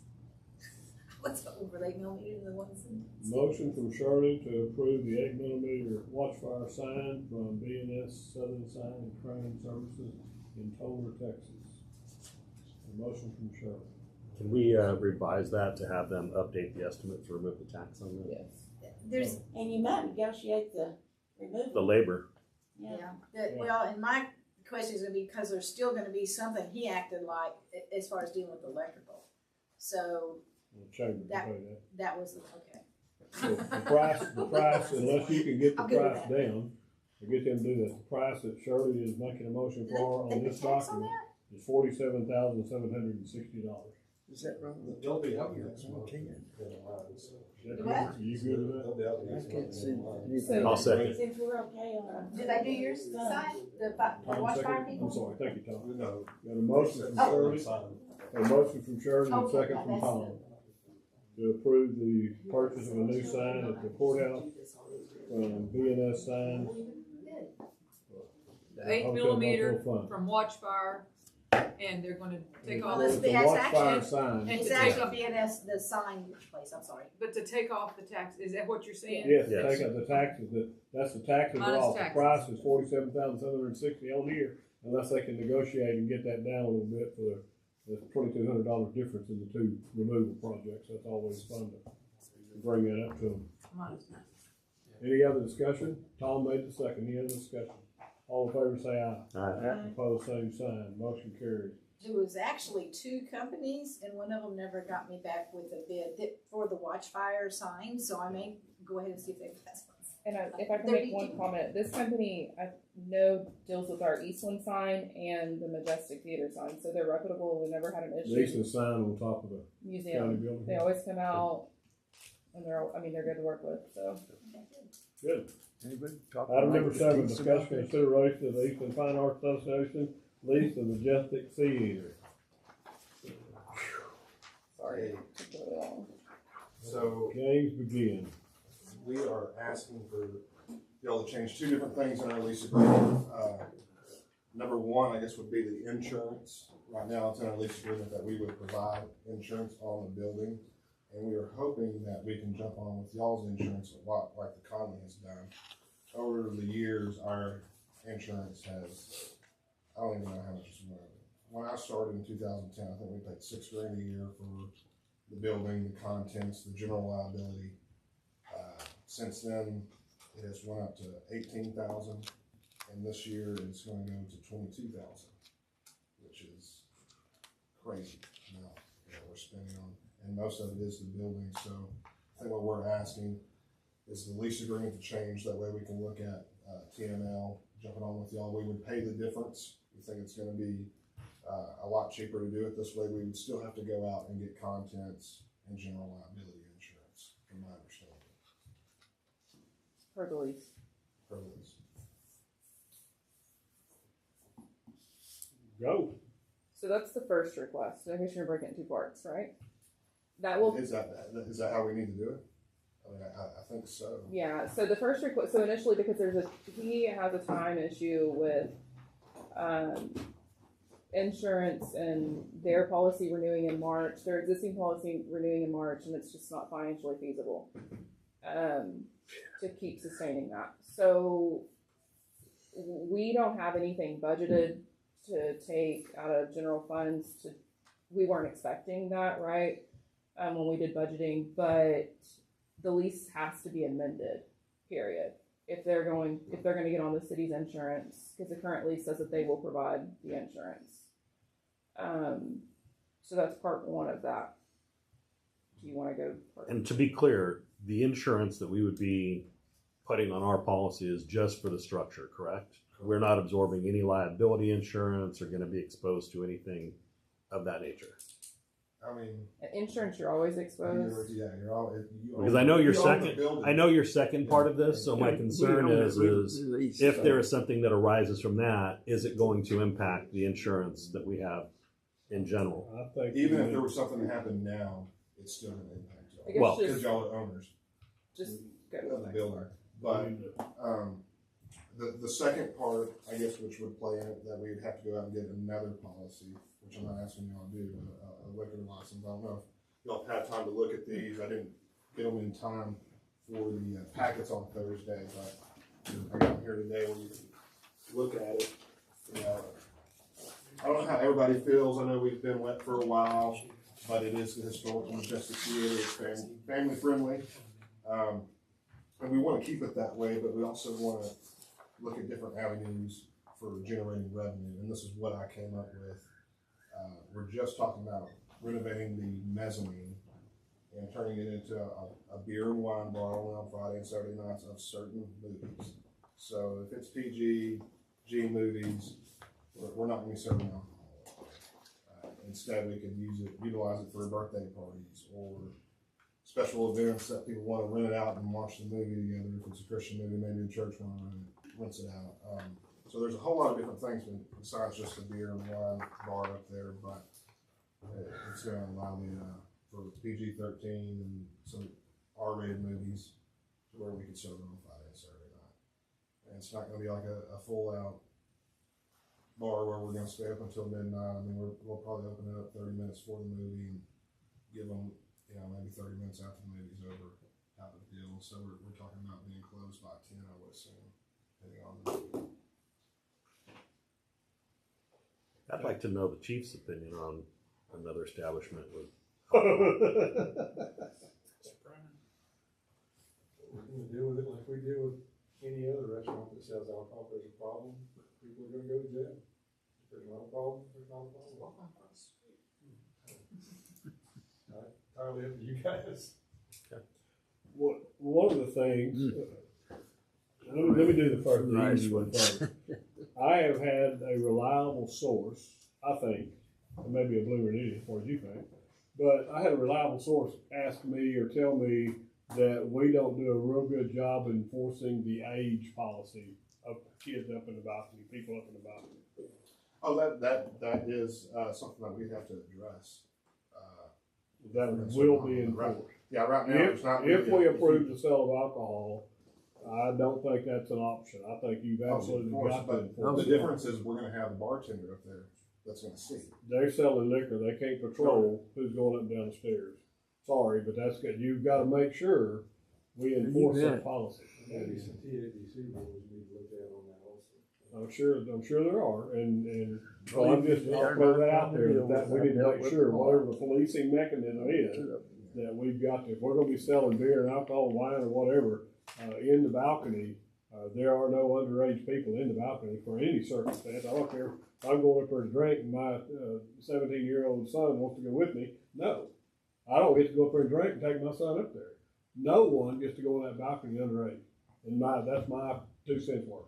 The other thing is that I'm a little bit curious about, and I don't know that we can answer this tonight. We may need to table this to find out. But what are our liabilities? What is the insurance policy going to look like? What are we doing in our current lease agreement? I think is a pretty favorable lease agreement. And what does our lease agreement going forward need to look like so that the city, who we have, just like we're letting the Majestic be on our insurance policy, we lease that to you for what, $1 a year or something. I mean, those are all very favorable deals. What does it look like when now we start selling beer and alcohol? So I just don't know what that looks like. And I think we as a commission need to make sure that that's pretty buttoned up and we know what we're getting into. And I trust you to run the business and do what you're doing. But I don't know that we've got a full answer from legal yet. So the risk of liability, she has not delved off into all what that risk exactly is or what that would be, other than the Majestic would have, a liability insurance policy and name us as an additional insured. We already serve alcohol sometimes too, at special events. Say that again? We already serve alcohol at special events. Yeah. I know you do for special events. That's not an everyday, every weekend deal. This is almost an every weekend deal. Almost, not quite. Because you don't have very many G and PG movies. A lot of them are, 14 and up or whatever they are. They're not all P and PG. I just think we need to make sure we're buttoned up. And I want this to move as fast as possible. I don't want to delay what you're trying to do. We need answers on how we're going to do the putting your insurance on us and what that looks like. And we need to get answers from legal. And we're not afraid to call a meeting so we can talk about this again and get this moved as fast as possible. But I don't think we're ready to walk down this path tonight, in my opinion. Can y'all not divide the two up and go ahead and jump on the insurance one? Well, the problem I have is we're going to do the insurance and find out the alcohol's caused the problem with the insurance. Now, if we can be told and guaranteed that's not an issue, A doesn't necessarily equal B. I'm okay, but Have you quoted the insurance on the alcohol? Well, I mean, if we're on the insurance and there's a liability issue, we're not going to move forward with the alcohol, I would assume. I mean, next month I'm having to spend $22,000 on insurance. That's why I refer to having it. And I've been talking about this for a year. So can we? Not to me, Ed. Can we do?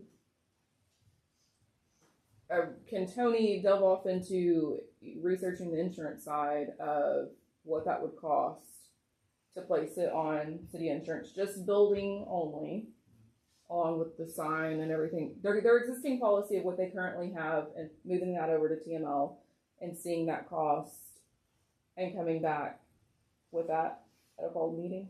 I'm fine. Your deadline is March 1st? Is that what your deadline for your insurance? It's going to be middle of March. Middle of March, so we've got time to do. Yeah, I think we need to do that. I think we need to button this up and get all the answers we need before we drive off into this. So you have in your packet the current memo from the attorney. What? I know that I didn't feel like she answered a question personally. There was a question regarding to risk related. But this has to do with the alcohol aspect of it, correct? Correct. Yes. That's the big. The alcohol will be in your question. lease. You'll have to do that in your lease position. Regardless, both of them require at least an amendment. I know the insurance portion of it. So. Well, would you be okay with if the city went with, approved the insurance part of it, and then they came back and told you that because it's a city-owned building, that they were not allowed to put in to approve alcohol sales there? Well, we're Would you stuck be with that okay way with no that? matter what, y'all own the building. Huh? So, I mean, we'd have to be okay with it. Well, that's what I'm saying. I mean, I mean, in other words, if that exactly. went kaput because you're on our insurance, then you would be okay with that. If it's just the insurance. Yeah, if we approve the insurance and you got on our insurance. That would, I'd and have to then take that back to my board and ask them. And then you move forward with trying to get an approval for a permit, and they say, well, the city can't have a liquor license, it can't be a liquor license because it's a city-owned building. You think there's, I mean, is there a I don't possibility? think that would be an issue You don't think that would be with an the issue? insurance. I think it's gonna be an issue with y'all owning the building, and that's where you're gonna look and tighten that up. So your board is okay with going forward with the insurance, with the alcohol permit? They're on board with us moving forward with the alcohol permit. If y'all are okay with it, because I mean, we realize y'all own the building. This is just a part of the trail that we're at right now. And I mean, if y'all shut us down, then shut us down. We go back to the drawing board and what else can we do to generate more revenue without Are you alcohol? proposing to have alcohol sales only upstairs? Only upstairs in the mezzanine. Only upstairs in the I mean, that's the only Yeah, place I'm they not- can have yeah. it, they can't, an adult can't go upstairs, buy it and come down. No. Okay, I just wanted to clarify that, make sure that's what. Only the kids can go to Yeah. Here's the deal that I don't know if the attorney, so we can, this is the attorney's 2 cents worth. talking about the insurance, the $1 million, $3 million, yada, yada, yada. You go through all the insurance part, it's in here, and I'm assuming we've had some discussion. But it gets down in the bottom part about alcohol sales. The association would need to obtain appropriate permit license from TABC, and the lease should be amended to state that the association will comply with all TABC rules, regulations, and state law on the service of alcohol.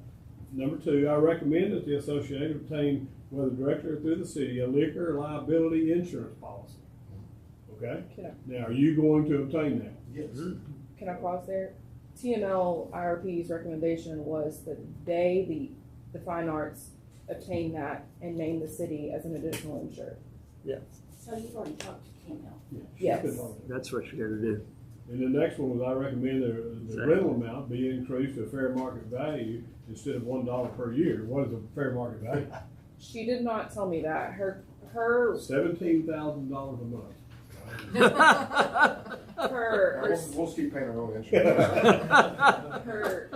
her Eileen's take on that was, as Larry said, it's kind of like a favorable lease, and so if you get sued, you get sued, right? But then if you bring alcohol in the mix, and you're now giving this lease for $1 a year, and they're selling alcohol, then that brings liability on the city, as if we're encouraging it. Correct, encouraging it, allowing it, whatever, for $1 a year.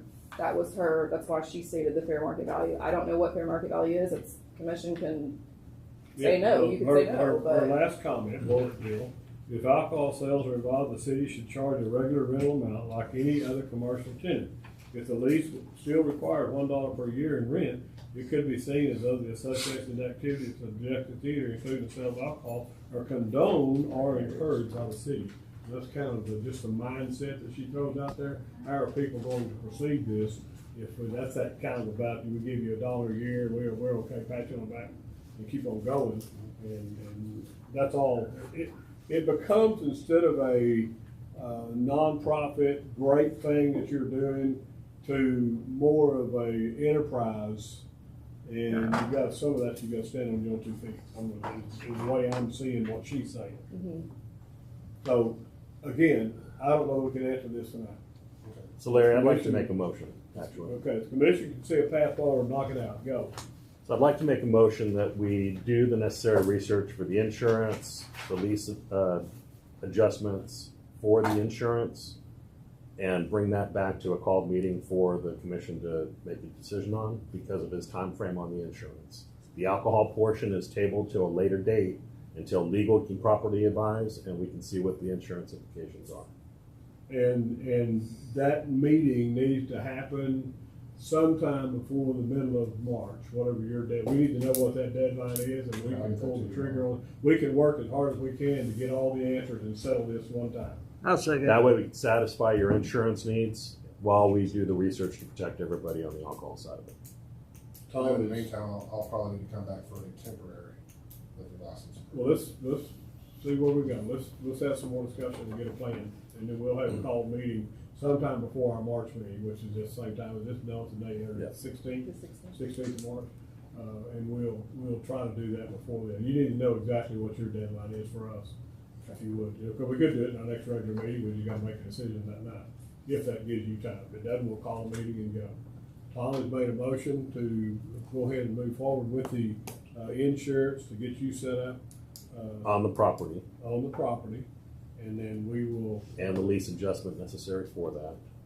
Just lease adjustment for that, and then we will have a called meeting if we can to get that done to get the rest of this settled. I seconded. With the alcohol table to a later date. Yeah, the alcohol table for that second meeting and to a later date. Yeah. And that's a motion from Tom and a second from Richard. Any other discussion? All in favor say aye. Aye. Opposed, same sign. Motion carries. Thank you. Thank you. Discussion 8, discussion and consideration to appoint an Eastland Youth Advisory Board member, and I believe that's Tim Pitts Jr. Is that Tim Pitts Jr. or Senior? You're going to be on the Little League thing? You being appointed to the. I'm not appointed to nothing. It says Tim Pitts right here. Tim Pitts? I've got it right. That'd be Junior. It says on the inside, it is Timmy. That'd be Junior. I've done my share of all that I was gonna say, you've been there. Need a motion and a second to appoint Tim Pitts Jr. I'll make a motion. Sorry, I'm just trying to move along. Make a motion to approve the appointment of Tim Pitts Jr. to the Eastland Youth Sports Advisory Board. Motion for Tom, is that a second, Richard? Yep. Second for Richard, any other discussion? I had Oh, did Shirley? Shirley seconded. Shirley did, give Shirley credit for I that. got it. You got it, all right, Richard, be quiet. All right, we got a motion, a second, any other discussion? All in favor say aye. Right. Opposed, same sign, motion carried. Number 9, discussion and consideration to approve the first reading of ordinance 26927 regarding tiny homes. Do we need a recess? Can we? Huh? Can we? Yeah, we can. Let's take a quick recess and we'll finish all this up. Give me 5 minutes, we'll take a break. So what I brought up had actually already been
Show us you back in, oh, you're not recording.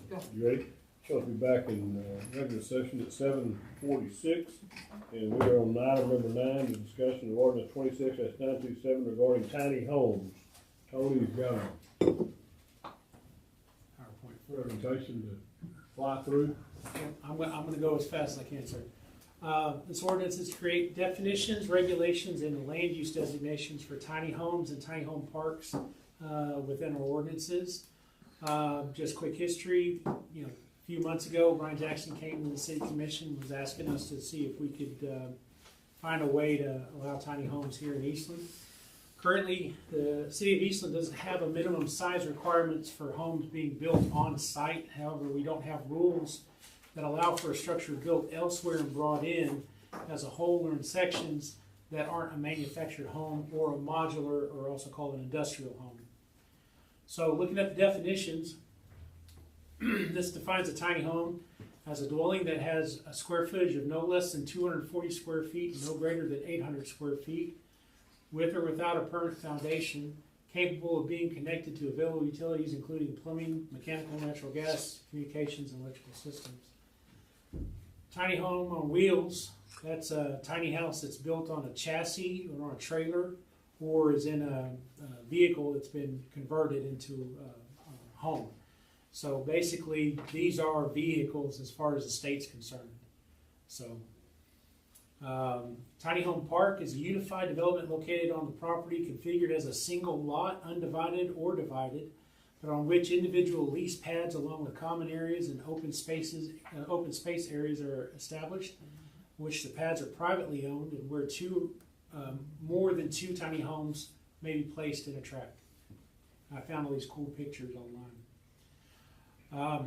Where would it be allowed? So in this ordinance, tiny homes as a primary, we've discussed ag open, manufactured home zoning. And this is actually, I'm sorry I didn't update this, I didn't catch this one. I think in the tiny home as a primary, we have it in ag open with a specific use, and in manufactured home outright. And then we were talking about a specific use permit for a single family, but I know there's going to be some more discussion about that specifically. Tiny homes as a secondary or an accessory use, we look at doing them in ag open, manufactured home, and single family as an outright use without a specific use permit required. Residential accessory use is already allowed in these same areas. Meaning if we have one that's like an existing garage that's been turned into a little apartment or mother-in-law's quarters, we have some of those already in existence here in town. As far as a tiny home park use, we are looking to allow that in ag open and light industrial, and in C2 with a specific use permit. And this is another one I didn't update. I think we were talking about ag open possibly requiring a specific use permit as well, but be outright allowed in light industrial. Tiny home on wheels would only be allowed in a tiny home park or an RV park, since those are already vehicles, and we're just copying what the RV park use is. So some people were asking, what's the difference between a primary use and a secondary use? And I found this great picture on somebody's Instagram. So primary is the main structure that's on the use. It's the main use of the property. Normally it's a single family home that is large enough for a family to live in. Mm-hmm. Secondary is any additional accessory structure on the property. So this could mean a shed, a barn, a shop, a garage, or what Brian Jackson has referred to as an ADU. That's an additional dwelling unit. So in this drawing here, you see there's the primary, and then on the back side of the home, there's your ADU, and then they got a little shed here. So, some people call these a mother-in-law's quarters or an apartment. What are the size requirements? Well, in this ordinance, gross floor area is not to be less than 240 square feet. Width not less of 12 feet on any side. And then it also mentions in every tiny home or of 2 or more rooms, each occupied for sleeping purposes by one occupant, shall contain at least 70 square feet of floor space. And I think that's a state of Texas minimum that's given on that. And we were talking in this ordinance that it needed to be attached to a permanent foundation. So we mentioned these as a concrete slab on grade, a pier and beam, a perimeter grade beam, or a similar permanent foundation type. And in the ordinance, it says that the permanent foundation needs to be certified by a registered structural engineer as a condition of getting a permit. So we know that it's not somebody just throwing it on some, bricks or stones or whatever else you'd see under some of those old pier beams, cinder blocks, all that. What are the setback requirements? So when we're talking about as a primary structure, we're following basically the same rules that they have for existing homes. Side setback for the interior property sideline for 5 feet. The rear setback is not less than 20% of the depth of the lot from the rear property line. So if it's 100 feet deep, you'd have to be 20 feet back. That was the only math I could think of for that one. Not less than 15 feet from the front property line. That's the same one we use for manufactured homes. And then we're talking about porches and awnings. Any other similar addition that sticks out can't be an extra 3 feet beyond the setbacks.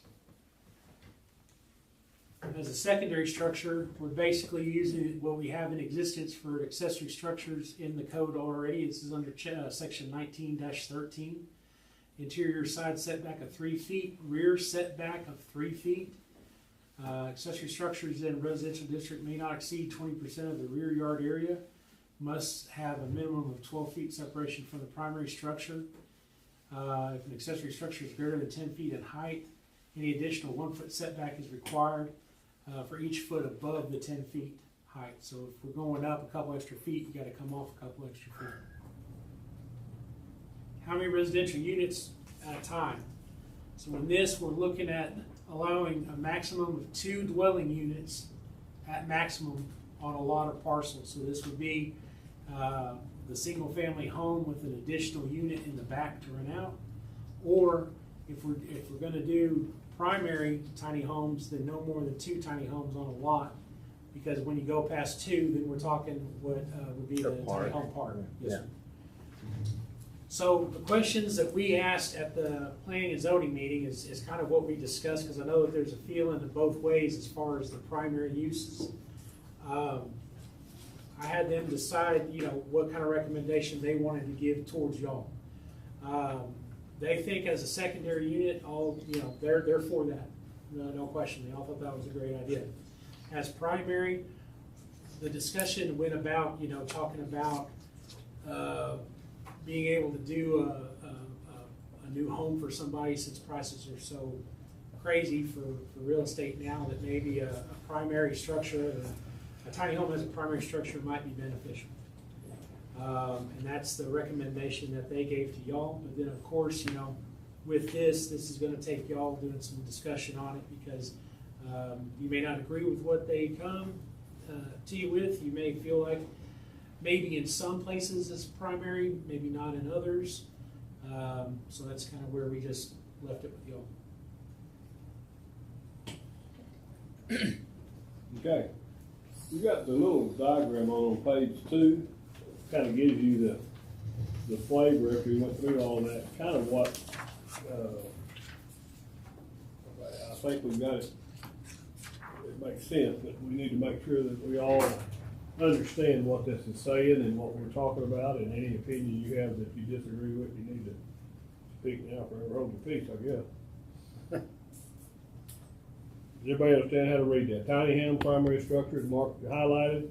You can do it in ag open with a special use permit, or in a manufactured home area. It can be done anytime you want to do it as a primary structure. Everybody understand how that works? Yep. Yes, sir. Okay. In the accessory and incidental use of the tiny house, the accessory structure, in ag open, it can be used. And this is accessory, a mother-in-law's house, if you will. Single family, the mother-in-law type home, or in manufactured, it could be a accessory type structure. The tiny home park could be an ag open with a specific use permit. A C2 is commercial property 2, can be a special permit, specific use permit. And then L1 is Light industrial. light industrial, and it can be put there as a tiny home park, which means more than 2, if I think the definition is right above us there and tells us that. Vacation travel trailer parks, 1 lot, you can have specific use in ag open, and be specific use in commercial 2, and in L1 can be done in a vacation travel park type thing. And that's really, does that kind of give us where we are? Yes, sir. And it gives the setbacks and all that he just went through and So a tiny house park doesn't necessarily have to be a lot, like more than 1 lot, to where there's more than 2. In other words, looking up here, it can be 1 lot with 2 houses on there, and that's considered a park, right? No, if it's 2 houses or 2 or 1, and it's not a park. If it's not a more park. than 2, if you get to 3 and up, then that is a But you park. have to have more than 1 lot. Yeah, yes, well, it depends on the size of the lot as well, because we're looking at it commercially, we'd have to have it drawn out, because like, with, like Sam Williams is wanting to do an RV park out at some property he recently purchased. And so he'd have to come to me with the drawing of where he's gonna put it. We're gonna make sure that the setbacks for where the pads are gonna be enough room. But So- it's only with a specific use permit. Yes, so that way they'd have to come and ask and show their design, be able to answer questions of P&Z and from y'all to see if y'all think it would be a good fit and where they want to put it. I think what we have drafted here, I think it gives the opportunity for tiny homes to start making their way into the community. I think it also protects the concerns from a property tax, not property tax, but a property value that we saw so eloquently stated in our previous discussion, and watches out for that, while allowing the city to start adopting a policy that allows for these.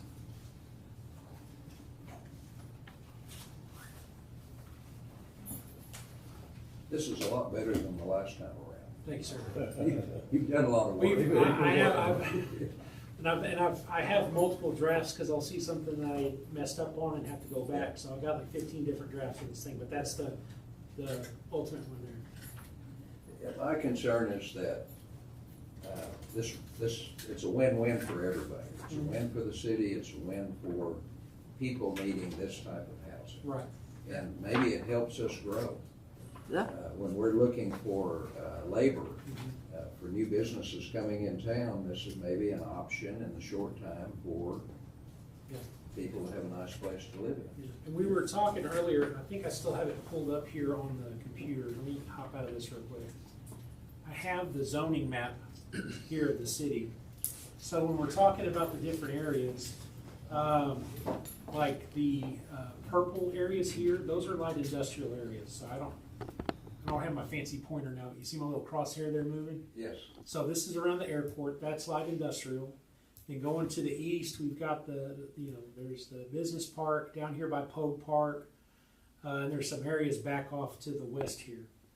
That's all light industrial. Everything you see in green is ag open.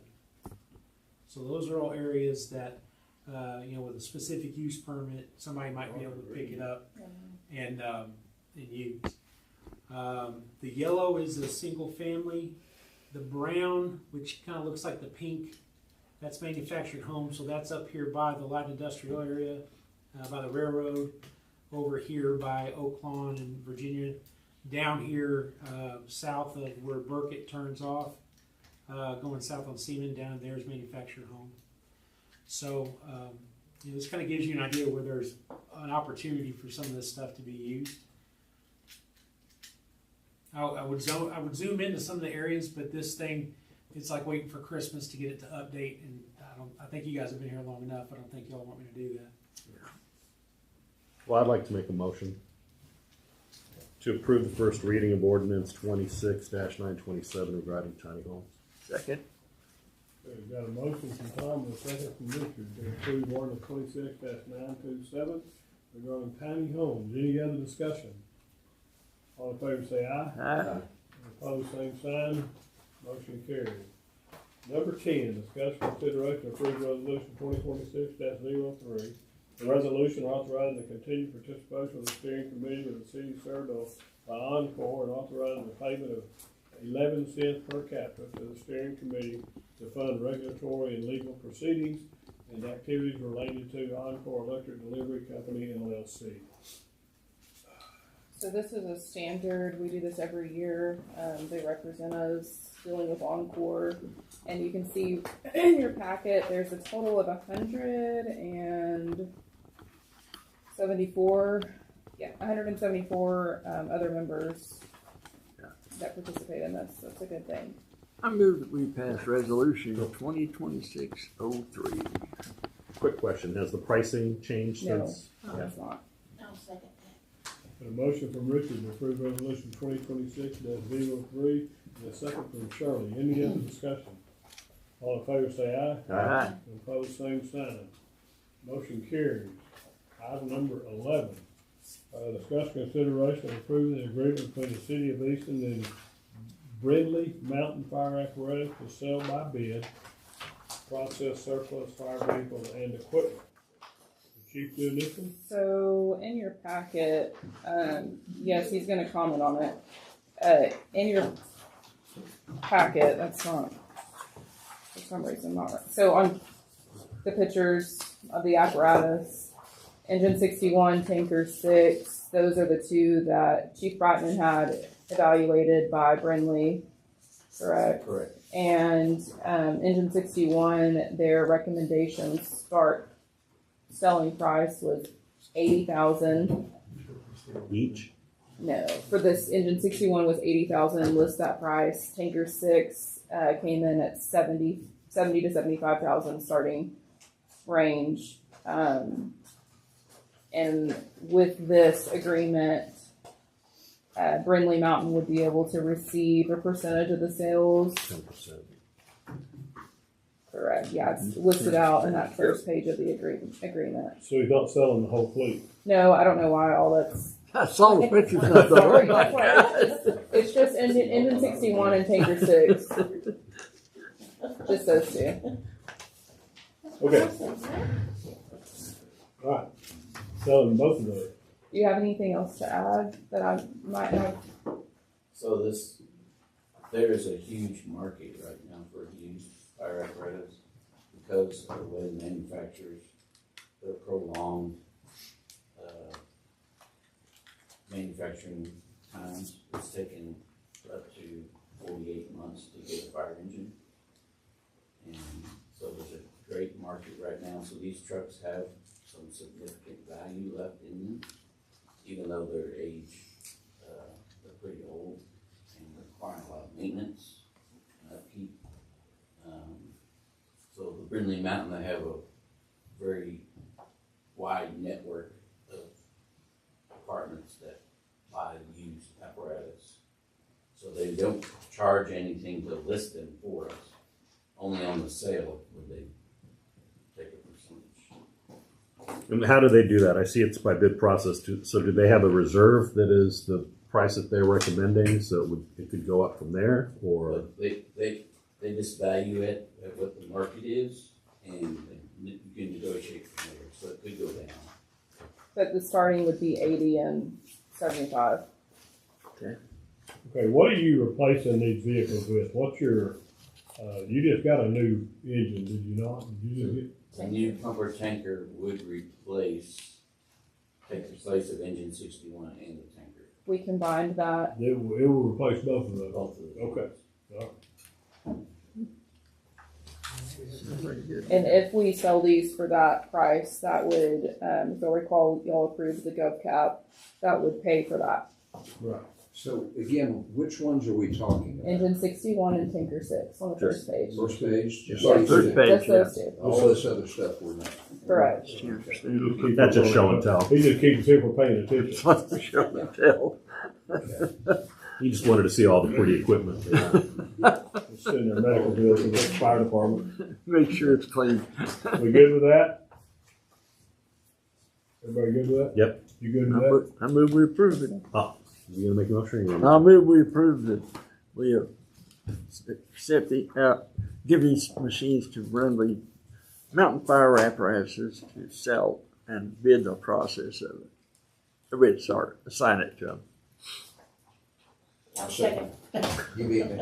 I'll second All right, I that. got Richard has made a motion that we're going to sell fire apparatus E61, which is engine 61, and tanker 6, for Brindley Mountain Fire Apparatus. Got a second by Shirley. Any other discussion? All in favor say aye. Aye. All the same sign. Motion carries. We have to see, man, the briefing yet. Okay. So back in November, I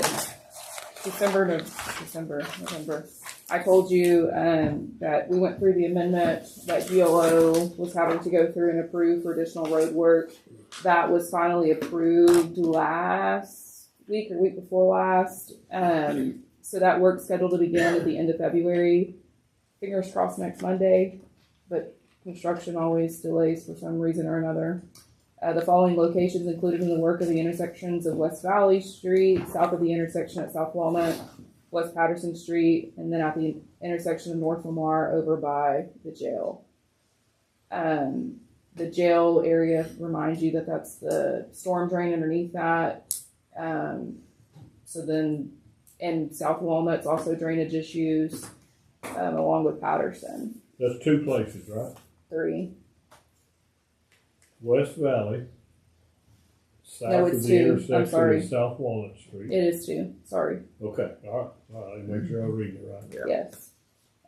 GLO is still working through the requested documents from property owners for the buyout program.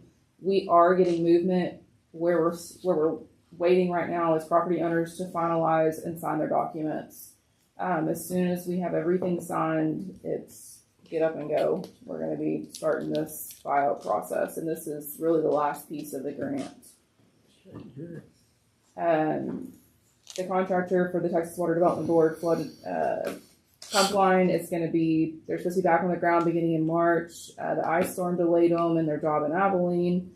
Then the rain on Saturday, they were supposed to be getting out and cleaning up. There was the property behind Mays, and then the church had some issues that they wanted addressed. I talked to Fambro last week. He told me that he would get it out. He spoke to both property owners that they were going to have it addressed and cleaned up.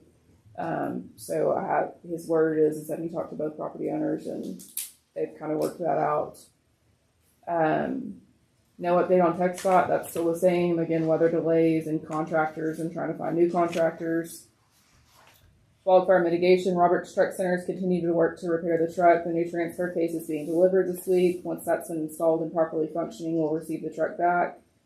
They're currently, we are currently working with Langford, which is the grant management firm that has this grant to map all of our wildfire mitigation work to a GIS map that will show all areas that we've mitigated. Hopefully that GIS map will be able to morph into something more. It's kind of like the map that Tony was showing you. That is a GIS map. It's not the greatest map that we have. So hopefully ArcGIS, which is we're going to start mapping wildfire mitigation to, we can kind of morph that into something more and show those cleanup and highlight and actually give you a visual of where we're at besides me just naming streets. In January, we were at the business park, Browder Street, Patterson Street. And you can see them. They're over behind the billboard area by the river right now, cleaning that up back there. I think it's made a night and day difference. Yes. And it's being it's effective. So this grant's great. Again, at $0 to the city. Repairs at the pool begin on concrete pillars in the month of January. Weather delays, contractors are scheduled to begin work on the slide restoration during the month of February. That was completed today, so that's been done.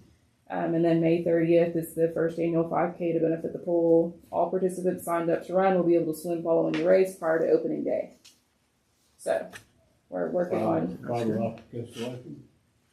They are in town and is that at Walmart? Is that what that is? Yes. Okay. And Tow Telecom is in town hanging brackets. Their trucks say contractors for Totelcom, if you see them. That's their own project that they're working on and There's paying. several things going on. I figured that's all them. They It is. just working sections and getting it done. It is. They have a sign on their truck that says contractors for Totelcom. It's not very big, but it's there. Good. Don't have any questions on that? I'll make the comment that we just fall asleep at the wheel and we depend on engineers we hire them to look after us, and we get into the pool and the pillars and go check the slide, and they pull the pillars up, and underneath the pillars are electric lines and water lines underneath the pillars for the slide. And the water lines were not buried the electric lines were not buried. Is that right? They're buried. Well, but they're they're not right in next anything. to the water line. But they're not. They were in a PVC pipe. Okay. But still underneath the pillar. I don't know how that even begins to be. And the drains that go for the pool were ran through the pillars. Get you off the slide fast. That's why we have to double check what we pay engineers and stuff to do, because they don't do their job, and it's really. Don't they charge? But 21 years later, we're finding all this out and Ridiculous. delaying things. But we're working through it. It'll be better. It is what it is. Fix it when we find it. Yes. Anything else for Savannah? Thank you, ma'am. Tony? Commissioners, I'm gonna try to go real quick for you. Started January 38 cases, opened 3 new cases, closed 12, and left us with 29. Big issue with that is because besides the weather issues here in town, Terry was also taking vacation, seeing how he's going to be retiring soon. He was taking some of his built-up vacation time during January. When is he retiring? He is going to be retiring in April, mid-April, I think. April? Yep.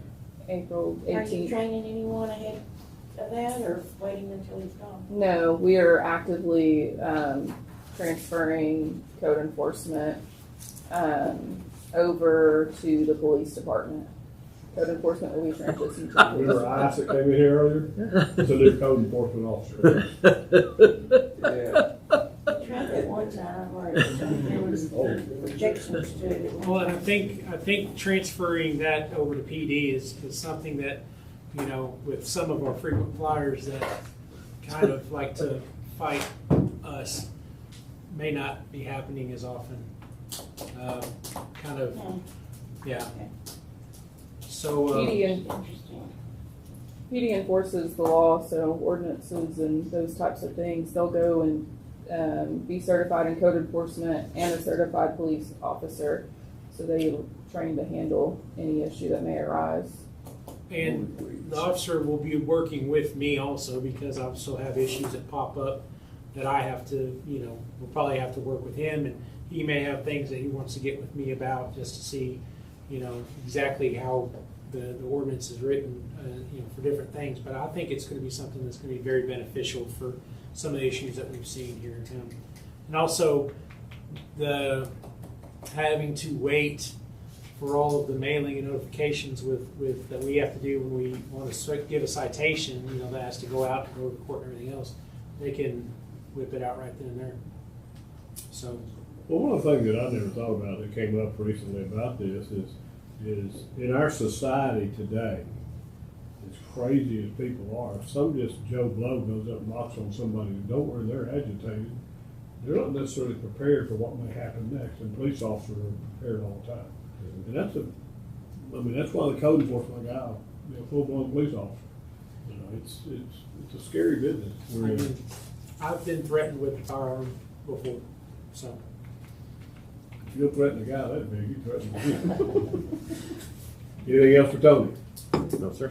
Thank you, Tony. One thing, on the secondary report that Terry did, he decided, he was putting some information off on the side there. Is that how you were looking at doing that, Tom? At the last meeting, you had requested comments on If something's happening, like if it's something that's been going on for a long time, or a reason something was closed and it may still be looking bad? Yeah, okay. That helps. Thank you. Okay. So down, just so you know, 315 North Virginia, there were complaints, Virginia, Oak Lawn, all of those properties that have been brought up are being addressed. They are being worked. You will see that in February, more so, but 315 North Virginia just had a property owner change in October, so now we're trying to start the process all over. It's no longer the same owner. So. That property there, last time we went by, we were taking pictures, and there are items that are leaving. There is compliance. Good. It's slow, but it's starting to happen. Good. And then one of the gentlemen that is over on Oak Lawn that Terry sent a letter about, based off of what we were talking about earlier about the state of Oak Lawn, called up very belligerent and angry that he got a letter about his property. So we're dealing with that to start. Okay. Thank you, sir. Yes, sir. Keep good. Police department side of things, in January, we answered 214 calls for service. 14 arrests were made. 42 incident reports or case reports were generated. We had 38 agency assist. 1,460 business checks were conducted. We worked 12 traffic crashes, 9 domestic disturbances. 21 cases were filed with the district attorney's office. 2 were filed with juvenile probation. And we filled 20 open records requests. On the traffic side of things, the guys wrote 112 citations, 544 warnings for a total of 656 traffic contacts. On the animal control side of things, they answered 167 calls for service, 4 citations were issued, 20 warnings were issued, 10 impounds, 4 animals were adopted out, and we had 0 quarantines.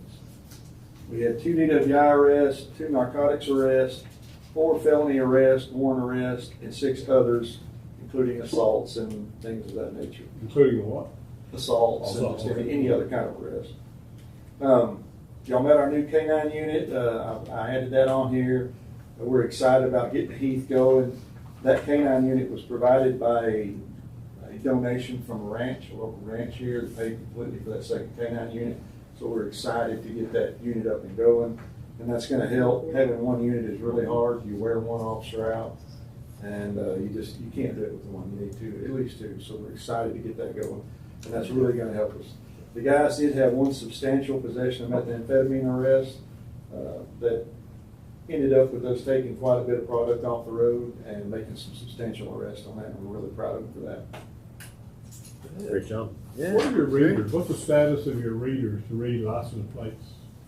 We are working with the flock. They're having trouble statewide. I think they filled a whole lot of grants and they're having trouble backing up what they sent out. But we've been on them pretty hard about it, and hopefully they're going to get going on that pretty quick. No time frame yet. No time frame. No. Anything else for Chief Pitts? Nope. Chief Bryden. Oh, it's like Tim look bad. That's it, Brad. All right, for the fire department in January, we had 70 calls for service, 5 of those building fires, 2 brush or grass fires, 34 medical assists, 9 EMS calls, 2 motor vehicle accidents with injuries, 4 without injuries, 5 hazardous conditions, 4 public service, no dispatch for canceling route, 3 false alarms, and 2 smoke detector activations. Just some notes. We received delivery of our new tanker in January. We do have a push-in ceremony scheduled for February, next Saturday. Hopefully the weather cooperates. We're always looking for ways to offset some funding, so we submitted a grant request for replacement of our generator, and it's currently under review in the first round. So hopefully we can get that replaced. Right. And in January, we started a new reporting software based on national standards to be nearest compliant, in which it's changed. It reports out differently than what a previous reporting software, so I had to go in through here and kind of manually look at the same total calls for service. So the next cycle, there may be some difference in the way that the report out looks. What are your hazardous conditions? What does that amount to? That could be anything from like power line down or something like that. So any kind of hazardous condition that doesn't necessarily be fire or. And after that big rain, are we still under a burn ban? We still currently under burn bans. We are. Hopefully, big rain. Hopefully it'll stay that way until springtime. They It's lifted green up. it. They lifted it for a little bit, but then they put it back on. Yeah. Yeah, and we had some issues, so. Nice rain though. Can't complain. Yes. It rains There's nice. high fire danger, so there's pre-positioned resources all around for Tiffany's because of the high water. I travel around the state, unfortunately, a lot, and there's lots of broadcasts going on right now about high danger. Right now, from grass fires and The so state just put out another deal. We get notices all the time about the state, and that's one they're really hitting that hard, especially North Texas. Yes. Yeah. A lot of fire danger. Well, they started cutting power today preemptively to communities because they're afraid of the 60-70-mile winds to take the power lines down. Wow. Thank you. Thank you, sir. Appreciate it. Very much. Good luck on selling those fire trucks. Municipal court, anything on there we need to be aware of? No. Still catching up? Yes. Okay. The drop from December to January was not as steep as last year. When you look at the city revenue on the chart on the second page, just to show you a trend, it's improving. The October to November was just a drastic drop, so it'll continuously have to be worked on collection wise to improve that. Okay. Good looking job. Thanks, Mayor. Entertain a motion to adjourn. Make a motion to adjourn? Second. Motion with Tom, second with Richard, all in favor, say